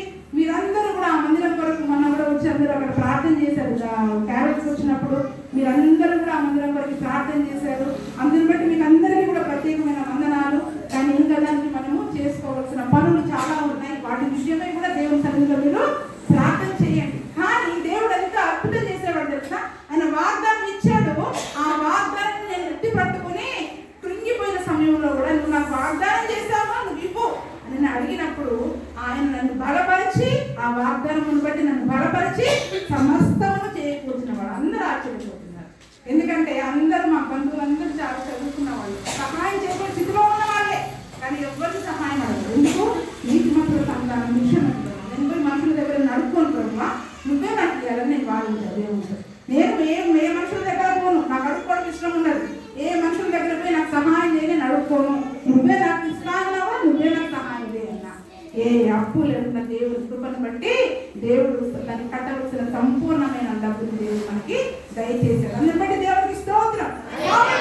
వాగ్దానం మనకి బలాన్ని ఇస్తుంది, శక్తిని ఇస్తుంది, ముందుకు రావడానికి కావలసిన బలాన్ని శక్తిని అది వాగ్దానం ఇస్తుంది. ఆ వాగ్దానం శక్తి పట్టుకొని అభియాన్ ఏం చేశాడు? దావీదు సంతానంతో మా తాతతోటి దేవుడు వాగ్దానం చేశాడు. నువ్వేం చేస్తావు? యెహోవా ఇశ్రాయేలు వారులారా మీరు నా మాట వినండి. ఆయన బంధం పాదాలను నిబంధన ఆయన చేశాడు. దాన్ని ఎవరు కూడా బ్రేక్ చేయలేదు, విరగొట్టలేరు ఆ నిబంధనను. అంత గొప్ప ప్రామిస్ ఆయన చేస్తే నువ్వేం చేస్తావు? నువ్వు నన్ను ఓడిద్దామని వచ్చావా అని చెప్పి యెహోవాతో అక్కడ మాట్లాడుతూ ఉన్నాడు. 7వ వచనం నుంచి మనం చూసుకుంటే సొలొమోను కుమారుడైన రెహబాము ఇంకను బాల్య దశలో నుండి ధైర్యం లేని వాడై వారిని ఎదిరించుటకు తగిన శక్తి లేకున్నప్పుడు వాడు అతనితో యుద్ధం చేయడానికి సిద్ధమయ్యాడు కదా. వాడు కూడా చూసుకుంటాడు మనం ఎప్పుడు బలహీనంగా ఉన్నామా అని చూసుకుంటాడు. కాబట్టి యెహోవా ఏం చేస్తున్నాడంట? సొలొమోను కొడుకైన రెహబాము చిన్నప్పటి నుంచి కూడా ధైర్యం లేని సమయంలో, ఎదిరించడానికి శక్తి లేని సమయంలో వాళ్ళ నాన్నగా ఉన్న దగ్గర నుంచి కూడా వాళ్ళ నాన్నతో యుద్ధాలు చేస్తూ చేయడానికి సిద్ధమవుతూ ఉన్నాడంట. కానీ దేవుడు యుద్ధం చేయనీయలే రెహబాము, నువ్వు ఇంటికి వెళ్ళిపో అన్నాడు ఆ సమయంలో. కానీ ఏం చేశాడు? మనకి ధైర్యం సన్నగిలినప్పుడు, ధైర్యము ఎదిరించే శక్తి లేనప్పుడు, ధైర్యం సన్నగిలినప్పుడు వాడు మన మీద మనల్ని లొంగ తీసుకోవడానికి, కృంగదీయడానికి, మనం ఆత్మీయంగా పడిపోవడానికి వాడు మన పైన దాడి చేస్తాడు. వాడు మన పరిస్థితుల ద్వారా మన పైన దాడి చేస్తాడు. కాబట్టి మనలో శక్తి లేదు, నాకు శక్తి లేదు, నాకు సహాయం లేదు, నేను చాలా చిన్నదాన్ని, ఆత్మీయంగా ఇంకా ప్రార్థనా బలం లేదు అని మనం అనుకోవడానికి వీలు లేదు. ఎందుకంటే అబియా యొక్క జీవితంలో ఎంత ధైర్యంతో ఆయన ఆ సమస్యను ఎదుర్కొన్నాడు. మొట్టమొదటి ఏం చేశాడు? ఈ బంధన, ఆ దేవుడు ఇచ్చిన వాగ్దానాన్ని ఎత్తి పట్టుకుని ధైర్యంగా ముందు నిలబడ్డాడు. రెండవది ఏం చేశాడు? ధైర్యం శక్తి లేకపోయినా వాళ్ళ నాన్న ఉన్న రోజు నుంచి కూడా ఈ యొక్క రెహబాము భయపడతా ఉంటాడు. మనల్ని వాడు ఏం చేయలేడు, భయపడడం తప్పించి. ఏం చేస్తాడు? ఆ పరిస్థితులని, ఆ మాటలని మన ముందుకు తీసుకొని వచ్చి మనల్ని భయపెట్టి ఆ మాటలు విన్నప్పుడు ఇలా అంటున్నారా అని మనల్ని కృంగదీయడం తప్పించి వాడు మనల్ని ఏమీ చేయలేడు అని ముందు మనం అర్థం చేసుకోవాలి. కాబట్టి శక్తి లేనప్పుడు కూడా వాళ్ళు యుద్ధం చేయడానికి వస్తూ ఉన్నారు. ఇప్పుడు ఎందుకు వచ్చిన దావీదు సంతతి వారి వశమున ఉన్న యెహోవా రాజ్యంతో మీరు యుద్ధం చేయ తెగించడమని తలంచుకుంటున్నారు. ఎంత గొప్ప మాట అంటున్నారు. ఏ రాజ్యం అంటే మనం ఇప్పుడు ఎవరి రాజ్యంలో ఉన్నాం? మనం ఇప్పుడు దేవుని రాజ్యం సమీపించి ఉంది. మారు మనసు పొందిన దేవుడు ప్రకటించినప్పుడు ఆ సువార్తను విని ఇప్పుడు మీరు ఏ రాజ్యంగా మార్చబడ్డారు? ఆయన యొక్క పరలోక రాజ్య సమూహంగా మార్చబడ్డారు. ఇప్పుడు దేవుని రాజ్యమై ఉన్నారు. ఇప్పుడు ఎవరి రాజ్యం మీరు? ఇప్పుడు వాడు ఎవరితో పోరాటానికి వస్తున్నాడు? దేవుని రాజ్యంతో పోరాటానికి నువ్వు తెగిస్తున్నావా? ఏమంటున్నాడు? దేవుని రాజ్యంతో పోరాటానికి యుద్ధం చేయడానికి తెగించామని మీరు అనుకుంటున్నారు. మీరు గొప్ప సైన్యమే అనుకోవచ్చు, కానీ యెహోవా మీకు దేవతలుగా చేయించిన బంగారు దూడలు మీ యొద్ద ఉన్నది. మీరు అహరోను సంతతి వారైన యెహోవా యాజకులను, లేవీయులను త్రోసివేసేసి అన్య దేశములు జనులు చేయనట్లు మీ కొరకు యాజకులను నియమించుకుంటుంది కదా. ఒక కోడెతోనూ 7 గొర్రె పొట్టేళ్లతోనూ తను ప్రతిష్ఠించుకున్నటకై వచ్చు ప్రతివాడు దైవములు కాని వాటికి యాజకుడు అవుతున్నాడు. కానీ యెహోవాము యొక్క బలహీనతను అక్కడ బయట పెడతా ఉన్నాడు. నువ్వు నీ దేవుడు ఎవరు అనుకుంటున్నావు? నువ్వు మా దేవుడు జీవం కలిగిన దేవుడు, మరణాన్ని జయించి తిరిగి లేచిన, మరణము ముళ్ళను విరిచి లేచిన సజీవుడు మా దేవుడు. నీ దేవుడు ఎవరు? దైవములు కాని వాటికి మీరు పూజ చేస్తా ఉన్నారు. ఏమేమో వాటికి మీరు ఇహలోక సంబంధమైన విగ్రహాలకు మీరు పూజ చేస్తా ఉన్నారు. వాటిలో ఏమైనా శక్తి ఉందా? వాటిలో ఏమైనా బలం ఉందా? మీరు పూజ చేసేది వాటికి. మా యొక్క దేవుడు జీవం కలిగిన దేవుడు, ఆయన సజీవుడైన దేవుడు, సైన్యం అధిపతియగు యెహోవా. కాబట్టి మీరు దైవములు కాని వాటికి మీరు యాజకులుగా పెట్టుకున్నారు. అయితే 10వ వచనం అయితే యెహోవా మాకు దేవుడై ఉన్నాడు, మేము ఆయన విసర్జించిన వారము కాము. దేవునికి స్తోత్రం. ఏమని చెప్తున్నారు? వ్యక్తి ఏంటి? మీ దేవుడు ఎవరు? మా దేవుడు ఎవరు? యెహోవా, సైన్యములకు అధిపతియగు యెహోవా. ఆయనను చంపేసి ఆయన పాతి పెడితేనే ఆ మరణాన్ని జయించి సమాధి నుంచి తిరిగి లేచి సజీవునిగా పరలోకానికి వెళ్ళాడు. అంత గొప్ప దేవుడు, ఆ దేవుడు యెహోవా మాకు తోడుగా ఉన్నాడు. మేము ఆయన్ని విడిచిపెట్టలేదు, మేము ఆయన్ని విడిచిపెట్టలేదు. ఎప్పుడు వచ్చింది తెలుసా ధైర్యం ఆయనకి? యెహోవాను మనం విడిచిపెట్టలేదు కాబట్టి మేము మా యెహోవాను విసర్జించిన వారము కాము. ఈ దినములో మనం బలహీనము శక్తిహీన మేము ఎందుకు వెళ్తున్నామంటే ఆయనను విడిచిపెట్టి తిరుగుతున్నాం కాబట్టి, ఆయన ఆజ్ఞ ప్రకారం మనం నడుచుకోవట్లేదు కాబట్టి మనలో భయం వస్తుంది. ఎందుకు? ఆయనతోటే సహవాసం చేసి ఆయన విడిచిపెట్టకుండా ఉంటే మన నిత్యము ఆయన యొక్క వాక్యం మనల్ని ఏం చేస్తూ ఉంటుంది? మన హృదయంలో నాటుబడి ఆ వాక్యం మనకి బలాన్ని ఇస్తూ ఉంటుంది. నీ వాక్యమే మకరందమై బలపరచెను నన్ను, నా యేసయ్యా స్తుతి పాత్రుడా ఆరాధన నీకే. అంటే ఆ నిత్యము ఆ వాక్యం మనల్ని ఏం చేస్తుంది? బలాన్ని ఇస్తుంది. కానీ దేవుడిని విడిచిపెట్టి మనం తిరిగామనుకోండి, ధైర్యం అని కాదు. అందుకే ఆ ధైర్యంగా చెప్తున్నాడు. ఇది మనం చెప్పగలుగుతామా? మేము యెహోవాను విసర్జించిన వారము కాదు, మా దేవుని మేము ఏ రోజు విడిచిపెట్టలేదు, ఏ ఆదివారం మందిరానికి రాకుండా మేము మారలేదు, ఏ ఉపవాస ప్రార్థన కానీ భక్తి జీవితంలో మా క్రియలు కానీ అన్నీ మా దేవునికి ఇష్టమైన రీతిగా ఆయన నచ్చినట్టుగా మేము చేస్తూ వస్తూ ఉన్నాము. మేము ఏ విషయంలో కూడా ఏ పనిలో కూడా ఆయన మేము కష్టపెట్టలేదు, ఆయన మేము విడిచిపెట్టలేదు అని మనం కూడా ధైర్యంగా చెప్పగలం. ఆయన మాకు తోడుగా ఉన్నాడని చెప్పుకుంటాం సులువుగా, కానీ ఆయన మనకి తోడుగా చెప్పుకుంటాడంటే ఆయన విడిచిపెట్టకుండా ఈ లోక సంబంధమైనవి శరీర సంబంధమైన కార్యాలని విడిచిపెట్టవలసినవన్నీ కూడా విడిచిపెట్టేస్తే అప్పుడు ఆయన మనకి తోడుగా ఉంటాడు. ఎందుకు? లోకముకి దేవునికి పొత్తు కుదరదు, చీకటికి వెలుగుకి పొత్తు కుదరదు. మనలో పాపి నోటితో అలాంటి మాటలంటూ చేయవలసిన అసహ్యమైన కార్యాలన్నీ చేస్తూ నా దేవుడు నాకు తోడుగా ఉన్నాడని మనం చెప్పగలుగుతామా? చెప్పలేము. అంటే అది కూడా అభియోగ జీవితంలో చెడుతనం వాళ్ళు విడిచిపెట్టారు. దేవుడు ఏమైతే చేయవద్దని వాళ్ళు చెప్పారు, రక్తంగా నిర్ణయించాడో అవన్నీ కూడా వాళ్ళు విడిచిపెట్టారు. మేము చెడుతనాన్ని విడిచిపెట్టాము, కానీ దేవుని మాత్రం విడిచి పెట్టలేదు. మేము యెహోవాను విసర్జించిన వారము కాము, మేము చెడుతనాన్ని విసర్జించాం. ఈ లోకాన్ని విడిచిపెట్టాం, శరీర సంబంధమైన కార్యాలను విడిచిపెట్టేశాం. ఈ లోక సంబంధంగా అన్నిటిని విడిచిపెట్టి సజీవ యాగంగా మమ్మల్ని మేము దేవునికి సమర్పించుకున్న వాళ్ళం. అటువంటి మాకు ఆయన తోడుగా ఉన్నప్పుడు నన్ను ఏం చేయగలుగుతాం? మీ దేవుడు ఎవరు? మా దేవుడు ఎవరు? అక్కడ చెప్తూ ఉన్నాడు. మనం కూడా అంత ధైర్యంగా మన సమస్యల విషయంలో పోరాడగలిగే వాడిగా ఉండాలి. యేసయ్యా నువ్వు నాకు తోడుగా ఉన్నానన్నావు కదా అని మనం ప్రార్థన చేస్తాం. కానీ మరి ఆయన నాకు తోడుగా ఉన్నాడు, నాకున్న సమస్య నుంచి విడుదల ఇవ్వాలంటే మొదటిగా మనం ఏం చేయాలి? మనలో ఉన్న చెడుతనముని విడిచిపెట్టాలి. యెహోవాని విడిచిపెట్టకుండా ఆయననే పట్టుకుని ఆయనే సేవించే వారంగా మనము ఉండాలి. కాబట్టి మేము ఆయన విసర్జించిన వారము కాము. అహరోను సంతతి వారు యెహోవాకు సేవ చేయు యాజకులై ఉన్నారు. లేవీయులు చేయవలసిన పనులు లేవీయులే చేయించు ఉన్నారు. ఎవరు? మా యాజకులు ఎవరు అనుకున్నావు? మా కాపరు ఎవరు అనుకున్నావు? మాకు దేవుడు మాకు ఇచ్చిన దైవ సేవకులు ఎవరు అనుకున్నావు? దేవుడు ఏ లేవి సంతానం అయితే యాజకులుగా నియమించాడో ఆ యాజకులే మాకు మా కొరకు అక్కడ బరువులు అర్పిస్తూ ఉన్నారు. మా పాపాల కొరకు వాళ్ళు ప్రతిగా అక్కడ అంటే అపరాధ బలి పరిహారాల బరువులు వాళ్ళు అక్కడ అర్పిస్తూ ఉన్నారు. మా అహరోను యాజకులు, అహరోను సంతతి వాళ్ళే దేవుడు ఏర్పాటు చేసిన యాజకులు, మా యాజకులు. ఏదో ఈ దినముల లోకానుసారంగా అందరూ బయలు పట్టుకుని పాస్టర్లు అయిపోతారు. అటువంటి సేవకులు కాదు దేవుడు మాకు ఇచ్చిన సేవకులు. ఆయన ఏర్పాటు చేసుకుని దర్శనమిచ్చి పిలుపునిచ్చి స్థిరపరచబడిన సేవకులు మా సేవకులు అని దేవుడు మన ధైర్యంగా చెప్పగలరు. మన సేవకుల గురించి మనం చెప్పగలరు. దేవుడు మీకు ఇచ్చిన సేవకుల గురించి, దైవ సేవకుల గురించి మీరు చెప్పేటట్లుగా వాళ్ళు ఏం చేస్తున్నారంట? ఎందుకంటే యెహోవా ఏం చేశాడంటే వాళ్ళు మరి దేవుని యొక్క పరిశుద్ధ గ్రంథంలో ఉన్నట్టు ఈ యాజకులు బోధిస్తూ ఉంటే యెహోవాకు నచ్చకుండా దేవుడు ఏర్పాటు చేసిన లేవీయులందరినీ ఇక్కడ పక్కన పెట్టేసి ఆయనకు అనుకూలమైన వ్యక్తులను యాజకులుగా ఏర్పాటు చేసుకున్నాడు. కానీ దేవుడు మరి ఈ యొక్క అబీయా ఏం చేశాడు?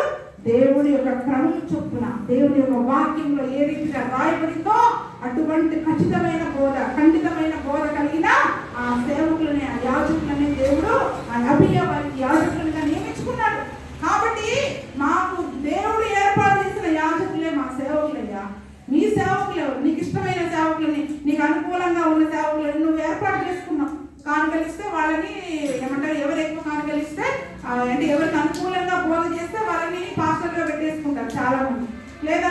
పాస్టర్ వస్తే మాకు ఇంకో పాస్టర్ కావాలి. కానీ దేవుని యొక్క చిత్త ప్రకారం, దేవుని పిలుపును బట్టి, దేవుని యొక్క దర్శనాన్ని బట్టి నిలబడిన మా కొరకు ప్రార్థన చేస్తున్న యాజకులు మాకు ఉన్నారు. ఆ యాజకులు ఏం చేస్తున్నారంట? లేవీయులు చేయవలసిన పనులను లేవీలే చేస్తా ఉన్నారు. దేవుడు మాకు అప్పగించిన ఆ యాజకులు వాళ్ళకి ఏ పని అయితే అప్పగించారో ఆ పనిని వాళ్ళు చేస్తా ఉన్నారు. ఆ పనిని మాత్రమే వాళ్ళు అక్కడ చేస్తా ఉన్నారు. వారి యొక్క సర్వస్వాన్ని త్యాగం చేసుకొని లేవీయులు చేయవలసిన పనులు లేవీలే చేస్తున్నారు. వారు ఉదయాస్తమున ఎందు యెహోవాకు దహన బలులు అర్పించుచు సుగంధ ద్రవ్యములతో ధూపము వేయుచు పవిత్రమైన బల్ల మీద సన్నిధి రొట్టెలు ఉంచుచు బంగారు దీపస్తంభమును ప్రమిదలను ప్రతి సాయంత్రం ముట్టించుచు ఉంచుచున్నారు. మోషే ద్వారా ఏ రీతిగా అయితే ఆ యొక్క మందిరంలో సేవ జరగాలి అని దేవుడు వారికి నిర్ణయించాడో అదే పద్ధతిగా ఉదయము సాయంత్రము నైవేద్యాలు అర్పిస్తున్నారు, బలులు అర్పిస్తున్నారు, దీపాలు ముట్టిస్తూ ఉన్నారు. దేవుడు చెప్పిన ఒక క్రమమైన పద్ధతి ప్రకారం ఇప్పుడు మన దేవుడు మనం కూడా చెప్పగలగాలి. ఏంటి ఓ శత్రువా, ఓ అప్పుల సమస్య, నువ్వు నన్నేం చేయగలుగుతావు? ఓ అనారోగ్యమా, నన్నేం చేయగలుగుతావు? నా కొరకు దేవుడు నియమించిన సేవకులు నాకున్నారు. నా కొరకు ఉదయ సాయంకాలం ప్రార్థన చేసే సేవకులు నా కొరకు ఉన్నారు. నా కొరకు ప్రార్థన చేసే సంఘము నాకుంది. నేను ఒంటరిదాన్ని కాదు, నేను దేవుని రాజ్య సంబంధిని. మాది యెహోవా రాజ్యము. ఆ రాజ్యంతో నువ్వు యుద్ధం చేయాలనుకుంటున్నావా? రాజ్యం అంటే ఒంటరిగా ఉంటుందా? చక్కగా దేవుడు ఏర్పాటు చేసిన సంఘము. మన సంఘంలో ఒక సమస్య ఉంటే అందరం కలిసి ప్రార్థన చేస్తాం కదా. అందరి గురించి అందరం ప్రార్థన చేసుకుంటాం. కాబట్టి ఆయన అభియోగ ధైర్యం ఏంటి? నా యాజకులు ఏం చేస్తున్నారు? మా కొరకు ఉదయం సాయంత్రం ప్రార్థన చేస్తా ఉన్నారు, ధూపాలు అర్పిస్తా ఉన్నారు, స్తుతి నైవేద్యాలు దేవునికి ధూపం లాగా కన్నీటి ప్రార్థనలు ఉంచుతా ఉన్నారు. దేవుని సన్నిధికి చేర్చబడతా ఉన్నాయి. పవిత్రమైన బలమైన సన్నిధి రొట్టెలు ఉంచుతా ఉన్నారు. మాకు అవసరమైన వాక్యాన్ని వారు అందిస్తా ఉన్నారు. కాబట్టి బంగారు దీపస్తంభమును ప్రమిదలను ప్రతి సాయంత్రము ముట్టించుచు వచ్చుచున్నారు. మేము మా దేవుడైన యెహోవా ఏర్పరిచిన విధిని బట్టి సమస్తము జరిగించుచున్నాం. దేవుడు మాకు ఏ విధినైతే అప్పగించాడో, మా సేవకుల ద్వారా ఏ విధినైతే నువ్వు అప్పగించావో అవన్నీ మేము చేస్తూ వస్తూ ఉన్నాం. ఎప్పుడు వచ్చిన ధైర్యం? అవన్నీ చేసినప్పుడు. అంటే మన జీవితంలో ప్రార్థన ఉండదు. ఉపవాస ప్రార్థన అంటే ఉపవాస ప్రార్థనకి రాదు, ఆలేట్ అంటే ఆలేట్కి రాదు. అప్పుడు ధైర్యం ఎట్లా వస్తుంది? మరి మనకి మన ఒక విధి, దేవుడు మాకు ఏర్పాటు చేసిన విధి, సేవకులు దైవ సేవకులు ఇది చెయ్యాలి, ఈ పద్ధతి ప్రకారం మీరు వెళ్ళాలి అని ఏ విధి అయితే మీరు ఏర్పాటు చేస్తారో ఆ విధి ప్రకారం సమస్తము జరిగించుకుంటూ వెళ్ళిన దాన్ని బట్టి మేము అన్నీ చేస్తున్నాం. ఏ విషయంలో మేము తప్పిపోవట్లేదు. క్రమంగా మా యొక్క ఆత్మీయమైన జీవితంని క్రమమైన మేము అన్ని ప్రార్థనలకు మేము అటెండ్ అవుతూ మా యొక్క ప్రార్థనా జీవితాన్ని పురిగొల్పుకుంటూ ప్రార్థనలో విశ్వాసంలో మేము బలపడుతూ వస్తూ ఉన్నాం. కాబట్టి మేము అన్ని రకాలుగా మా యాజకులు చెప్పినట్లు వింటున్నాం. దేవుడు ఇచ్చిన ఆజ్ఞల ప్రకారం నడుస్తున్నాం. వాక్యానుసారంగా మేము నడుచుకుంటున్నాం. చెడుతనాన్ని విడిచిపెట్టాం, కానీ యెహోవాను మేము విడిచిపెట్టలేదు. కానీ మీరేం చేశారు? దేవుని యొక్క యాజకులు మీకు యాజకులుగా లేరు. నువ్వేం చేస్తావు? అది దైవంలో కాని వాటికి దైవమని ఉన్న మనము భయపడతామా? అది దైవములు కానివి మనల్ని భయపెట్టే పరిస్థితులు. కానీ దైవము, ఆయన దైవత్వంలో ఏకమైన మనము, ఆ దేవునితో పాటు ఏకంగా ఉన్న మనము అటువంటి దైవము లేని వాటికి ఆ పరిస్థితులను బట్టి మనం ఏం చేస్తా ఉన్నాం? భయపడిపోతా ఉన్నాం. కాబట్టి అబియా యొక్క ధైర్యం, మొదటిది వాగ్దానము, రెండవది పవిత్రత. అంటే చెడుతనాన్ని విడిచిపెట్టారు. యెహోవా మాతో ఉన్నాడు, మా పక్షాన ఉన్నాడు. ఆయన మమ్మల్ని విడిచిపెట్టలేదు, మమ్మల్ని విసర్జించలేదు. కానీ మేమే చెడుతనాన్ని విడిచిపెట్టాం. అది తప్పకుండా పవిత్రులుగా చూపించుకున్నారు. అక్కడ మన పవిత్రతను, మన పరిశుద్ధతని మనము చూపించగలగాలి. ఆ శత్రువుకి ఇంత పరిశుద్ధంగా ఉన్నాను, చెడుతనాన్ని విడిచిపెట్టి నువ్వు నన్ను ఏం చేస్తావు? ఆ సమస్య నువ్వు నన్ను ఏం చేస్తావు? దేవుడు నాకు ఇచ్చిన వాగ్దానం ఉంది. దేవుడు నన్ను పరిశుద్ధపరిచాడు రక్తంతో. మూడవదిగా పరిచర్య. ఆయన పరిచర్యలో మనం వాడబడుతూ ఉన్నాం. మా యాజకులు, మా సంఘము మాకు తోడుగా ఉన్నారు. వారి ప్రార్థనలు మాకు తోడుగా ఉన్నాయి. వారి కన్నీటి ప్రార్థనలు మాకు తోడుగా ఉన్నాయి. వారి విశ్వాస ప్రార్థనలు మాకు తోడుగా ఉన్నాయి. నువ్వేం చేస్తావు? ఏ సమస్య మనల్ని ఏం చేస్తుంది అని అబియా యొక్క ధైర్యం చూసారా? ఇంకా మనం చదువుకున్నాం 12వ వచనం నుంచి. ఆలోచించుడి, దేవుడే మాకు తోడై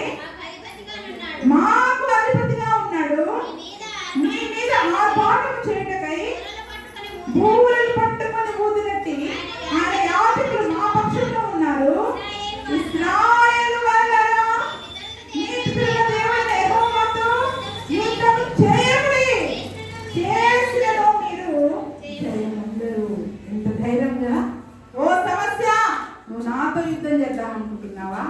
నా వెనక ఉన్న సైన్యము, దేవుడు నాకు ఇచ్చిన సంఘము, నాకు ఇచ్చిన దైవ సేవకులు, వారి ప్రార్థనలు, దేవుడు ఇంతగా మాకు తోడుగా ఉంటే నువ్వేం చేస్తావు? యుద్ధం చేయడానికి తెగించకు. ఒకవేళ నువ్వు తెగించినా నువ్వు ఓడిపోతావు. ఎందుకు? మన పక్షంగా యుద్ధం చేసేది ఎవరు? మన పక్షంగా యుద్ధం చేసేది ఎవరు? ఆ దేవుడు ఇశ్రాయేలీయుల పక్షంగా యుద్ధం చేసిన ఆ దేవుడే నిన్న నేడు నిరంతరము మార్పు లేని దేవుడు ఈ దినమున మన పక్షంగా యుద్ధాలు చేస్తా వస్తా ఉన్నాడు. ఈ దినమున మన పక్షంగా యుద్ధం చేసి మన శత్రువులను మిత్రులుగా చేసే దేవుడు, మనకి వ్యతిరేకంగా లేచిన వారిని ఏం చేసేవాడు? మనకు స్నేహితులుగా చేసే గొప్ప దేవుడు. అది ఎంత భయంకరమైన సమస్య అయినా ఆ సమస్యను చిటికెలో దాన్ని తీసివేయడం ఆయనకు సాధ్యం. కానీ మనం ఏం చేయాలి? దేవుడు నాకు తోడుగా, దేవుడు నాకు తోడుగా, యెహోవా నాతో ఉన్నాడు, నా పక్షాన ఉన్నాడు, ఆయన ఇచ్చిన వాగ్దానం ఉంది, ఆయన ఇచ్చిన సంఘం ఉంది, దైవ సేవకులు నాకు ఉన్నారు, ఆయన ఇచ్చిన పరిచర్య నాకు ఉంది అని మనం ధైర్యం కలిగి జీవించే వాళ్ళగా ఉండాలి. కానీ అక్కడ ఇంకొక మాట మనం చూసుకున్నట్లయితే 10వ వచనంలో అహరోను సంతతి వారు యెహోవాకు సేవ చేయ యాజకులై ఉన్నారు, లేవీయులు చేయవలసిన పనులను లేవీయులే చేయించున్నారు. అంటే అక్కడ కూడా ఒక విషయం మనం తెలుసుకోవాలి. లేవీయులు అహరోను సంతతి వారైన యాజకులు. అహరోను సంతతిలో ఉన్న లేవీయులందరూ కూడా యాజకులు కాదు. కానీ అంటే సంఘ విశ్వాసులు యాజకులు. ఎవరు చేయవలసిన పని వాళ్ళు చేయాలి. ఎవరు చేయవలసిన పని వాళ్ళు చేయాలి. యాజకులు ఏం చేస్తారంటే ఆ లోపలికి వెళ్ళి ఆ యొక్క బరులు అర్పిస్తారు. కానీ లేవీయులు వాటికి వాళ్ళని ఆ యొక్క యాజకులకు సహకరించే వారుగా ఉంటారు. మిగిలిన అన్ని కార్యక్రమాలు శుభ్రం చేయడం కానివ్వండి, అబ్బాయి గొర్రెలు తీసుకొని రావండి, రావడము, దీపాలు అవన్నీ శుభ్రం చేసే విషయంలో, ప్రజలు అక్కడ ఉన్న నైవేద్యాలు, బలిపీఠాలు శుభ్రం చేసే విషయంలో, అన్నిటి విషయంలో కూడా ఈ యొక్క లేవీయులు సంతతి వారందరూ కూడా ఆ యాజకులకు సహకరించే వారిగా ఉన్నారు. కాబట్టి సేవకుల పని సేవకులు చేస్తున్నారు, విశ్వాసుల పని విశ్వాసులు చేస్తూ ఉన్నారు. సేవకుల పని సంఘాన్ని కాయడము, పోషించడము, మిమ్మల్ని బలపరచడము. కానీ విశ్వాసుల పని సంఘానికి సపోర్ట్ గా ఏమంటారు, సంఘానికి మీరు సపోర్ట్ గా ఉండడం అనేది విశ్వాసుల యొక్క పని. ఆ యొక్క సంఘ పరిచర్యకి మీరేం చేయాలి? ఒక వెన్నెముకలాగా సంఘం అంతా కూడా విశ్వాసులందరూ కూడా ఉండాలి. మా దగ్గర ఎవరు చేయాల్సిన పనులు వాళ్ళు చేసుకుంటున్నారు. మందిరంలో చేయాల్సిన పనులు మన సంఘం విశ్వాసం చేసుకుంటున్నారు. ఆర్థికంగా సహకరించే వాళ్ళు ఆర్థికంగా సహకరిస్తున్నారు. సువార్త సేవ అంటే సువార్త సేవకు వచ్చేవాళ్ళు ఉన్నారు. ప్రార్థన అంటే ప్రార్థనకు పరిగెత్తుకుంటూ వచ్చేవాళ్ళు ఉన్నారు. అంటే ఎవరు చేయాల్సిన పనులు వాళ్ళు మా దగ్గర అంత క్రమంగా నడుస్తూ ఉంది. ఒక క్రమమైన సంఘ పరిచర్య, ఒక క్రమమైన సంఘ పరిచర్య మన జీవితంలో ఉంటే ఇప్పుడు విశ్వాసం చేయవలసిన పనికి సువార్త అంటే రాదు, ఆలయ ప్రార్థన అంటే రాదు, ఉపవాస ప్రార్థన అంటే రాదు, ఏదైనా సహకరించమంటే ఆర్థికంగా సహకరించాలి. ఇవేవి చేయకుండా దేవుడు మనకు విజయం ఇవ్వాలంటే ఇవ్వడు. దేవుడు మనకు విజయం ఇవ్వాలంటే ఇవ్వడు. అంటే దేవుడు ఇచ్చిన వాగ్దానంతో పాటు ఏం చేయాలి? ఇప్పుడు ఆ అభియా యొక్క జీవితంలో ఏమేమి ఉన్నాయి? మా దగ్గర విశ్వాసం చేయాల్సిన పని విశ్వాసం చేస్తా ఉన్నారు, యాజకులు చేయాల్సిన పని యాజకులు చేస్తా ఉన్నారు. వాళ్ళు మా కొరకు కన్నీరు కారుస్తున్నారు, ప్రార్థన చేస్తున్నారు, ఉపవాసాలు ఉంటున్నారు. మేము చేయాల్సిన సహాయము మేము వారికి చేసి ఒక వెన్నెముకలాగా మేము వారికి ఉంటున్నామని ధైర్యంగా చెప్పారు. ఇది మనం అటువంటి మాటలు చెప్పగలిగేటట్టు ఉండాలి. ఎంతమంది ఉన్నారు మరి మా పని మేము చేస్తున్నామని? అందరు అంటారా? అందరు చెప్పగలుగుతారా ధైర్యంగా? మేము ఎక్కడంటే ఏదైనా పని ప్రార్థించి రండమ్మా అంటే ఇంకా పని అవ్వలేదనో, లేకపోతే ఇంకా భూమి నుంచి రాలేదనో, లేకపోతే అక్కడ పెళ్ళి ఉందనో, చావు ఉందనో, ఇవే ఏదో ఒక సాగులే. కొంతమంది వచ్చేవాళ్ళు ఉన్నారు, నేను రాని వాళ్ళ గురించి చెప్తా ఉన్నాను. సహకరించే వాళ్ళు ఉన్నారు, సహకరించని వాళ్ళ గురించి నేను చెప్తా ఉన్నాను. కాబట్టి ఎవరు చేయవలసిన పనులు అంటే మందిరం కొరకు, దేవుని పరిచర్య కొరకు, సంఘ పరిచర్య క్రమంలో ఎవరు చేయవలసిన పనులు వాళ్ళు చేయాలి. అవి ఆ యొక్క ధైర్యం, దేవుని యొక్క నిబంధన, రెండవది ఆయన యొక్క పరిశుద్ధత, మూడవది పరిచర్య. పరిచర్యలో అంతా దేవుడు ఇచ్చిన ఒక క్రమమైన పద్ధతి ప్రకారం వాళ్ళు నడుస్తూ వస్తూ ఉన్నారు. కాబట్టి ఎవరి పద్ధతి ప్రకారం ఎవరు చేయవలసిన పనులు అంతా ఒక క్రమంగా నడుస్తుంది. కాబట్టి నువ్వు మమ్మల్ని ఏం చేస్తావు? దేవుడు మాకు తోడుగా ఉన్నాడు.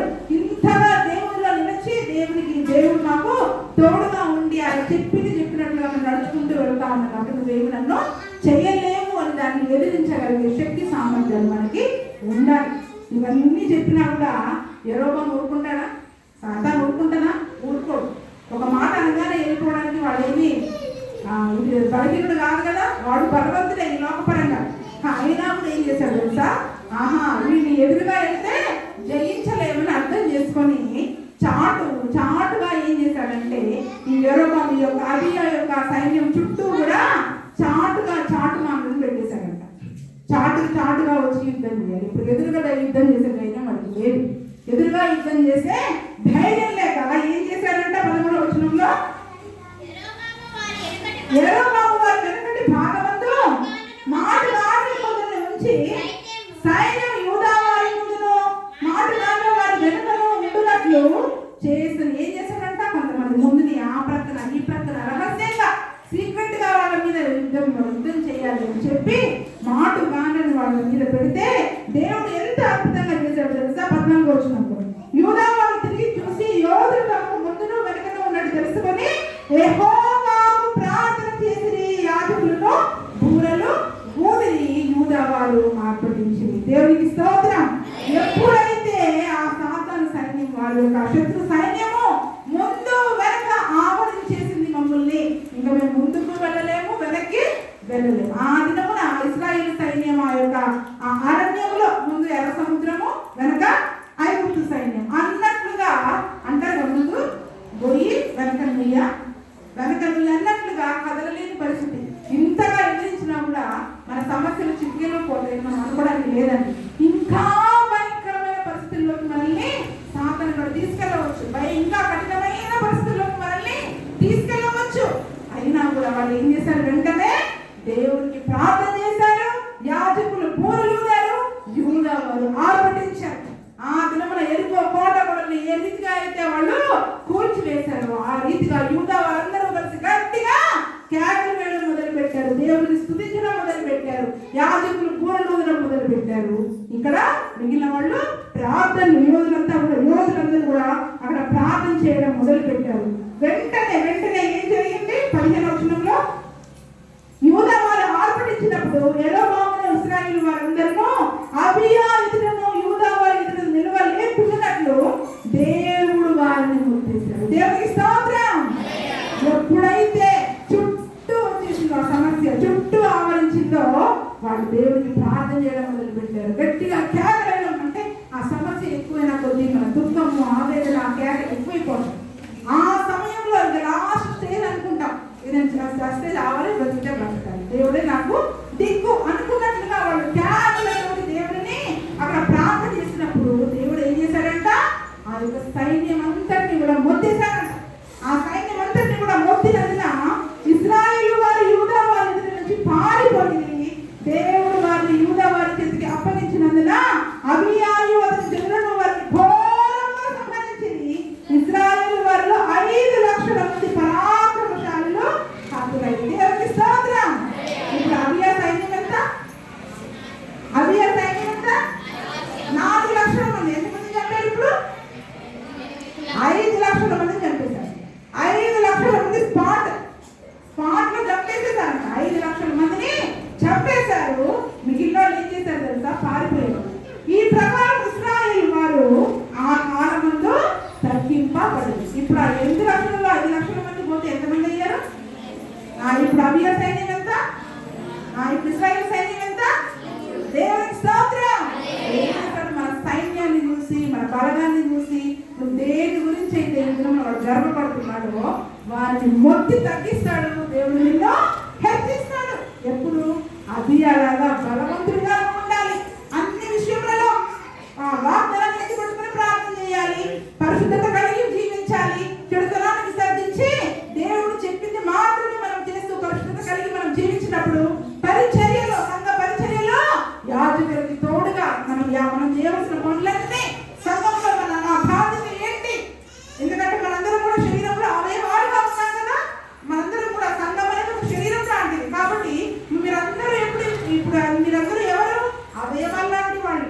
మరి ఈ సంఘంలో మీ కాలు అవసరమైతే కాలు పని చేయాలి, చెయ్యి అవసరమైతే చెయ్యి పని చేయాలి, మీ నోరు అవసరమైతే నోరు పని చేయాలి, చెవి అవసరమైతే చెవి పని చేయాలి. ఒక్కొక్కరు ఒక చెవిగా, కాలుగా, ముక్కుగా, నోరుగా అందరూ ఉన్నారు. నేను ఈ పని చేయను, నా పని నేను చేసుకుంటా అంటే కుదరదు. ఎందుకంటే నువ్వు ఇందులో ఒక భాగం, ఈ శరీరంలో ఒక భాగాన్ని నువ్వు. కాబట్టి ఎవరు చేసే పనులు, సంఘ పరిచర్యలో ఎవరు చేసే పనులు మనం చెప్పినట్లు దైవ సేవకులు చెప్పినట్లుగా మనం చేసుకుంటూ వెళ్ళిపోయినప్పుడు ధైర్యంగా చెప్పాలి. ధైర్యంగా ఆదరణ అభియా యొక్క ధైర్యం అన్ని క్రమంగా. అందుకనే చివరిలో మనం చూసుకుంటే ఈ ప్రకారం యూదా వారు తమ పితరుల దేవుడైన యెహోవాను ఆశ్రయించిన హేతువు చేత జయముంది. దేవుడికి స్తోత్రం. ఎప్పుడైతే వాళ్ళు దేవుడిని ఆశ్రయించినంత కాలము దేవుడు వారికి జయాన్ని ఇస్తా వస్తున్నాడు. కాబట్టి ఒక్క ప్రార్థనే సరిపోదు. మన క్రియలు, పరిశుద్ధత, దేవుని వాగ్దానము మనం ఎత్తి పట్టుకొని చేసే గట్టి ప్రార్థన. ఆ వాగ్దానం ఎత్తి పట్టుకుని ప్రార్థన చేసినప్పుడు ఆ వాగ్దానం బట్టి మనము ధైర్యం తెచ్చుకోవాలి, శక్తిని ఇవ్వాలి. కాబట్టి ఆ యొక్క వాగ్దానం తాళం చెవిని మనం తెరిచే వారంగా, వాగ్దానం తాళం చెవిని ఉపయోగించే వారంగా ఉండాలి. అందరు ఇప్పుడు తాళం చెవిని ఏం చేశారు? సీతమ్మ రోజు ఇట్లా చూసుకుంటానంటే ఇట్లా పెట్టేస్తారు. చెప్పింది కదా, రోజు ఇట్లా చూసుకుంటుందంట తాళం చెవిని. జాగ్రత్తగా ఎడ్ల కిందనో బట్టల కిందనో పెట్టేసుకుంటాం. ఇలా తాళం చెవులు ఈ వాగ్దానాలని అట్లా పెట్టుకుంటాం. కానీ ఈ వాగ్దానం అనే తాళం చెవితోటి మన ఎదురుగా ఉన్న ప్రతి మూయబడిన తలుపును మనము తీసే వారంగా ఉండాలి. ఆ వాగ్దానం ఎత్తి పట్టుకొని నీ జీవితంలో ఒక సమస్య ఎదురైందంటే దాన్ని ఎత్తి పట్టుకొని ఉన్న ప్రతి ఆటంకమును మనము జయించి ముందుకు సాగే వారంగా మనం ఉండాలి. కాబట్టి మొట్టమొదటి దేవుని యొక్క నిబంధన వాగ్దానం, రెండవది పరిశుద్ధత, మూడవది పరిచర్య. అన్నిటి విషయంలో అబియా తన రాజ్యాన్ని స్థిరపరుచుకుంటూ ఒక క్రమమైన ఆత్మీయ జీవితాన్ని కలిగి ఉన్నాడు. కాబట్టి తన ముందు తనకు శక్తి లేనప్పటికీ, తనకంటే భగవంతుడైన రాజు తన ముందుకు వచ్చినప్పటికీ కూడా సులువుగా జయించగలడు. ఎవరు చేశారు యుద్ధం? ఇప్పుడు ఎవరు చేశారు యుద్ధము? యెహోవా. కాబట్టి అమ్మో ఈ సమస్య చాలా పెద్దది, నేను జయించలేను అని మనం అనుకోవడానికి వీలు లేదు. క్రీస్తు యేసు యొక్క మంచి సైనికుల్లాగా మనం పోరాడాలి. ఆయన చేతికి విశ్వాసం అనే డాలిచ్చాడు, వాక్యం అనే ఖడ్గం ఇచ్చాడు. ఈ రెండు వెంట పెట్టుకుంటాము, ఇక్కడ భయపడుతూ ఏడుస్తాము కదా. మనం ఆ రెండు ఏం చేస్తాం? ఈ పక్కనే ఉంటది. విశ్వాసం లేదంటే ఆ విశ్వాసం ఉందంటారు, వాక్యం లేదంటే ఆ వాక్యం నవ్వు దేవుడు వాగ్దానం ఇచ్చాడంట. అన్ని ఇక్కడ పెడతాం, పక్కన పెడతాము. ఇక్కడ పైన శత్రువు మన సమస్య మన ముందుకు రాగానే భయపడుతూ ఉంటాం. కానీ దేవుడి యొక్క వాక్యం సెలవిస్తుంది, క్రీస్తు యేసునందున్న కృప చేత నువ్వు బలవంతుడివిగా. ఎప్పుడు వస్తుంది? ఆయన కృప చూపిస్తున్నాడు. కానీ ఆ కృపను బట్టి నువ్వు బలవంతుడుగా అవ్వాలంటే జీవితంలో ఆ వాగ్దానం ఎత్తిపట్టి ప్రార్థన చేయండి, పరిశుద్ధులుగా ఉండడానికి ప్రయత్నం చేయండి. సంఘ పరిచర్యలో ఆ దినమున అబియా తన సైన్యం, తన యొక్క దేశం యొక్క ప్రజలను ఏ రీతిగా అయితే పరిచర్యలో వాడబడ్డారో ఆ విధంగా సంఘ పరిచర్యలో అందరూ కూడా మనకి తోచినంతగా దేవుడి పరిచర్యలో వాడబడి సంఘం కొరకు ప్రార్థన చేసే వారంగా, సహకరించే వారిగా, సంఘానికి వెన్నెముకలాగా ప్రతి ఒక్కరు కూడా ఉన్నప్పుడు ఏ సమస్య మన మీద జయము పొందు. సమస్య రాదని చెప్పట్లా, కానీ ఏ సమస్య మన దగ్గరికి వచ్చినా కూడా అది ఎంత పెద్ద సమస్య అయినా కూడా, ఎంత పెద్ద పోరాటమో అంత గొప్ప విజయం. ఇప్పుడు అభియోగించడంతో రెండింతల పోరాటం. ఈయనకి 4 లక్షల మంది సైన్యం, 8 లక్షల మంది సైన్యం. కానీ ఏం చేశాడు? రెండింతల శక్తి కలిగిన సాయకాన్ని ఆ శత్రురాజుని సులువుగా దేవుని చేత ఓడించగలడు. ఎంత పెద్ద పోరాటము, అంత పెద్ద విజయము. ఎంత పెద్ద పోరాటము, అంత పెద్ద విజయము. పోరాడతాను నిత్యము, విజయమనేది సత్యము. పోరాడతాను నిత్యము, విజయమనేది సత్యము. దేవుని స్తోత్రం. కాబట్టి పోరాడాలా? ఇప్పుడు వెనక్కి తిరగాలి, ముందుకు సాగిపోవాలా? వెనక్కి పిరికి వాళ్ళగా వెనక్కి తిరగాలి. అబియా రాజు యొక్క జీవితం ద్వారా ఈ దినమున మనము దేవుడు మనందరితో కూడా మాట్లాడు మోకరించాం. చిన్న తీర్మానం చేసుకొని మనం ముగించుకున్నాం. ఆ యొక్క అబియా రాజు జీవితంలో దేవుడు ఇచ్చిన గొప్ప విజయము మనందరి జీవితంలో కూడా ఇవ్వడానికి ఈ యొక్క 2021 సంవత్సరంలో ఏ సమస్య, ఏ అనారోగ్యము, ఏ అప్పుల ఊపి, ఏదైనా ఏ సమస్య, ఏ కుటుంబ సమస్య అయినా, దేని చేతను బాధపడుతున్నావు, దేని చేతను దుఃఖపడుతున్నావో, ఏ సమస్య చేస్తే నువ్వు కృంగిపోతున్నావో, ఇప్పుడు ఆ సమస్యతో ఈ సంవత్సరం మీరు ఆ సమస్య పైన జయము పొందినట్లు దేవుడు మనందరికీ సహాయం దయచేయనట్లు ఆ అబియా ధైర్యంగా రీతిగా బలవంతుడిగా సమస్యను ఎదుర్కొన్నారో ఆ రీతిగా మనం అందరం ఎదుర్కొన్నట్లు దేవుడు మనకు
ఎదిరించే శక్తి చేత నింపండి, దాన్ని ఎదిరించే బలం చేత మమ్మల్ని నింపండి, ఈ శక్తిని ఇవ్వండి, బలాన్ని ఇవ్వండి ప్రభువా. పరిశుద్ధులను మమ్మల్ని మార్చండి అయ్యా. పరిశుద్ధత కలిగి ధైర్యంతో సాధన ఎదిరించే వారుగా ముందుకు మాకు సహాయముగా చేయండి ప్రభువా. అయ్యా అదే రీతిగా సంఘ పరిచర్యలో ఏ రీతిగా ఆ మందిర సంబంధమైన పరిచర్యలో యాజకులు చేయవలసిన పనులు యాజకులు, విశ్వాసులు చేయవలసిన పనులు విశ్వాసులు ఏ రీతిగా యూదా గోత్రంలో వాళ్ళు చేశారో కూడా మేము మా సంఘ పరిచర్యలో ప్రభువా ఎవరు చేయవలసిన పనులను వాళ్ళు చేయడానికి మాకు సహాయం దయచేయండి అయ్యా. కల్పించక అహంకారంతో ఉండక అయ్యా ప్రభువా తగ్గింపుతో వివేకంతో అయ్యా ఇంకో సంఘానికి వెళ్ళకపోవాలి నిలవడానికి మాకు సహాయం దయచేయండి. ఆర్థిక సంబంధమైన పరిచర్యలోను సువార్తలోను నాయన ప్రతి అవసరంలోను ప్రభు సంఘానికి తోడుగా ఉంటూ సహకరిస్తూ ఇంకో మా కొరకు ప్రార్థన చేస్తే మా కొరకు నాయన స్థిరపరిచిన మీ యాజకులను బట్టి మీ దైవ సేవకులను బట్టి సంతోషించే భాగ్యం మాకు దయచేయండి.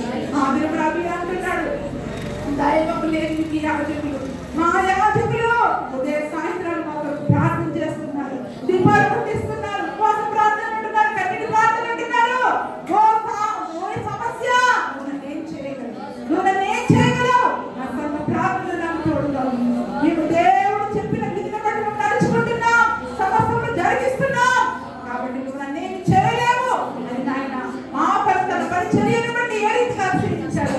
మేము కూడా ప్రభు అన్ని విషయంలో పరిచర్య జరిగించే విషయంలో ఏ ఒక్కరు తప్పిపోకుండా సంఘాన్ని సహకరించే విషయంలో ఏ ఒక్కరు తప్పిపోకుండా ధైర్యంగా సమస్య పైన పోరాడే కృపను దయచేయమయ్యా. ఆత్మమున ఇదిగో నిమిత్తంగా వచ్చిన సైన్యమును ఏ రీతిగా మీరు మొత్తి గొప్ప విషయాన్ని అభివృద్ధి జీవితంలో దయచేశారు అయ్యా. మరి పిల్లలు ఏ సమస్యల చేత బాధపడుతున్నారు, ఏ శత్రువు నాయన మరి ఏ అనారోగ్యం, ఏ కుటుంబ సమస్యలు, ఏ యొక్క నాయన మరి ఆర్థిక సమస్యలు బిడ్డలని మొత్తుతూ ఉన్నాయో, కృంగదీస్తూ ఉన్నాయో బలపరచండి. ప్రతి బిడ్డకు జయాన్ని దయచేయండి. మంచి సైనికుల వలె పోరాడే కృపను దయచేయమని ఏ ఒక్కరు కృంగిపోకుండా వెనుదిరగకుండా విశ్వాసంలో ప్రార్థనలో నాయన కృంగిపోకుండా సాగిపోవడానికి సహాయం దయచేయాలి.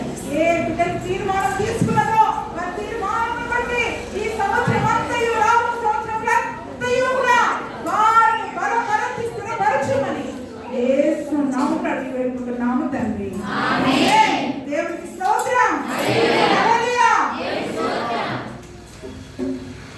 అందరం దేశంలో ఉన్న పాట పాడుతూ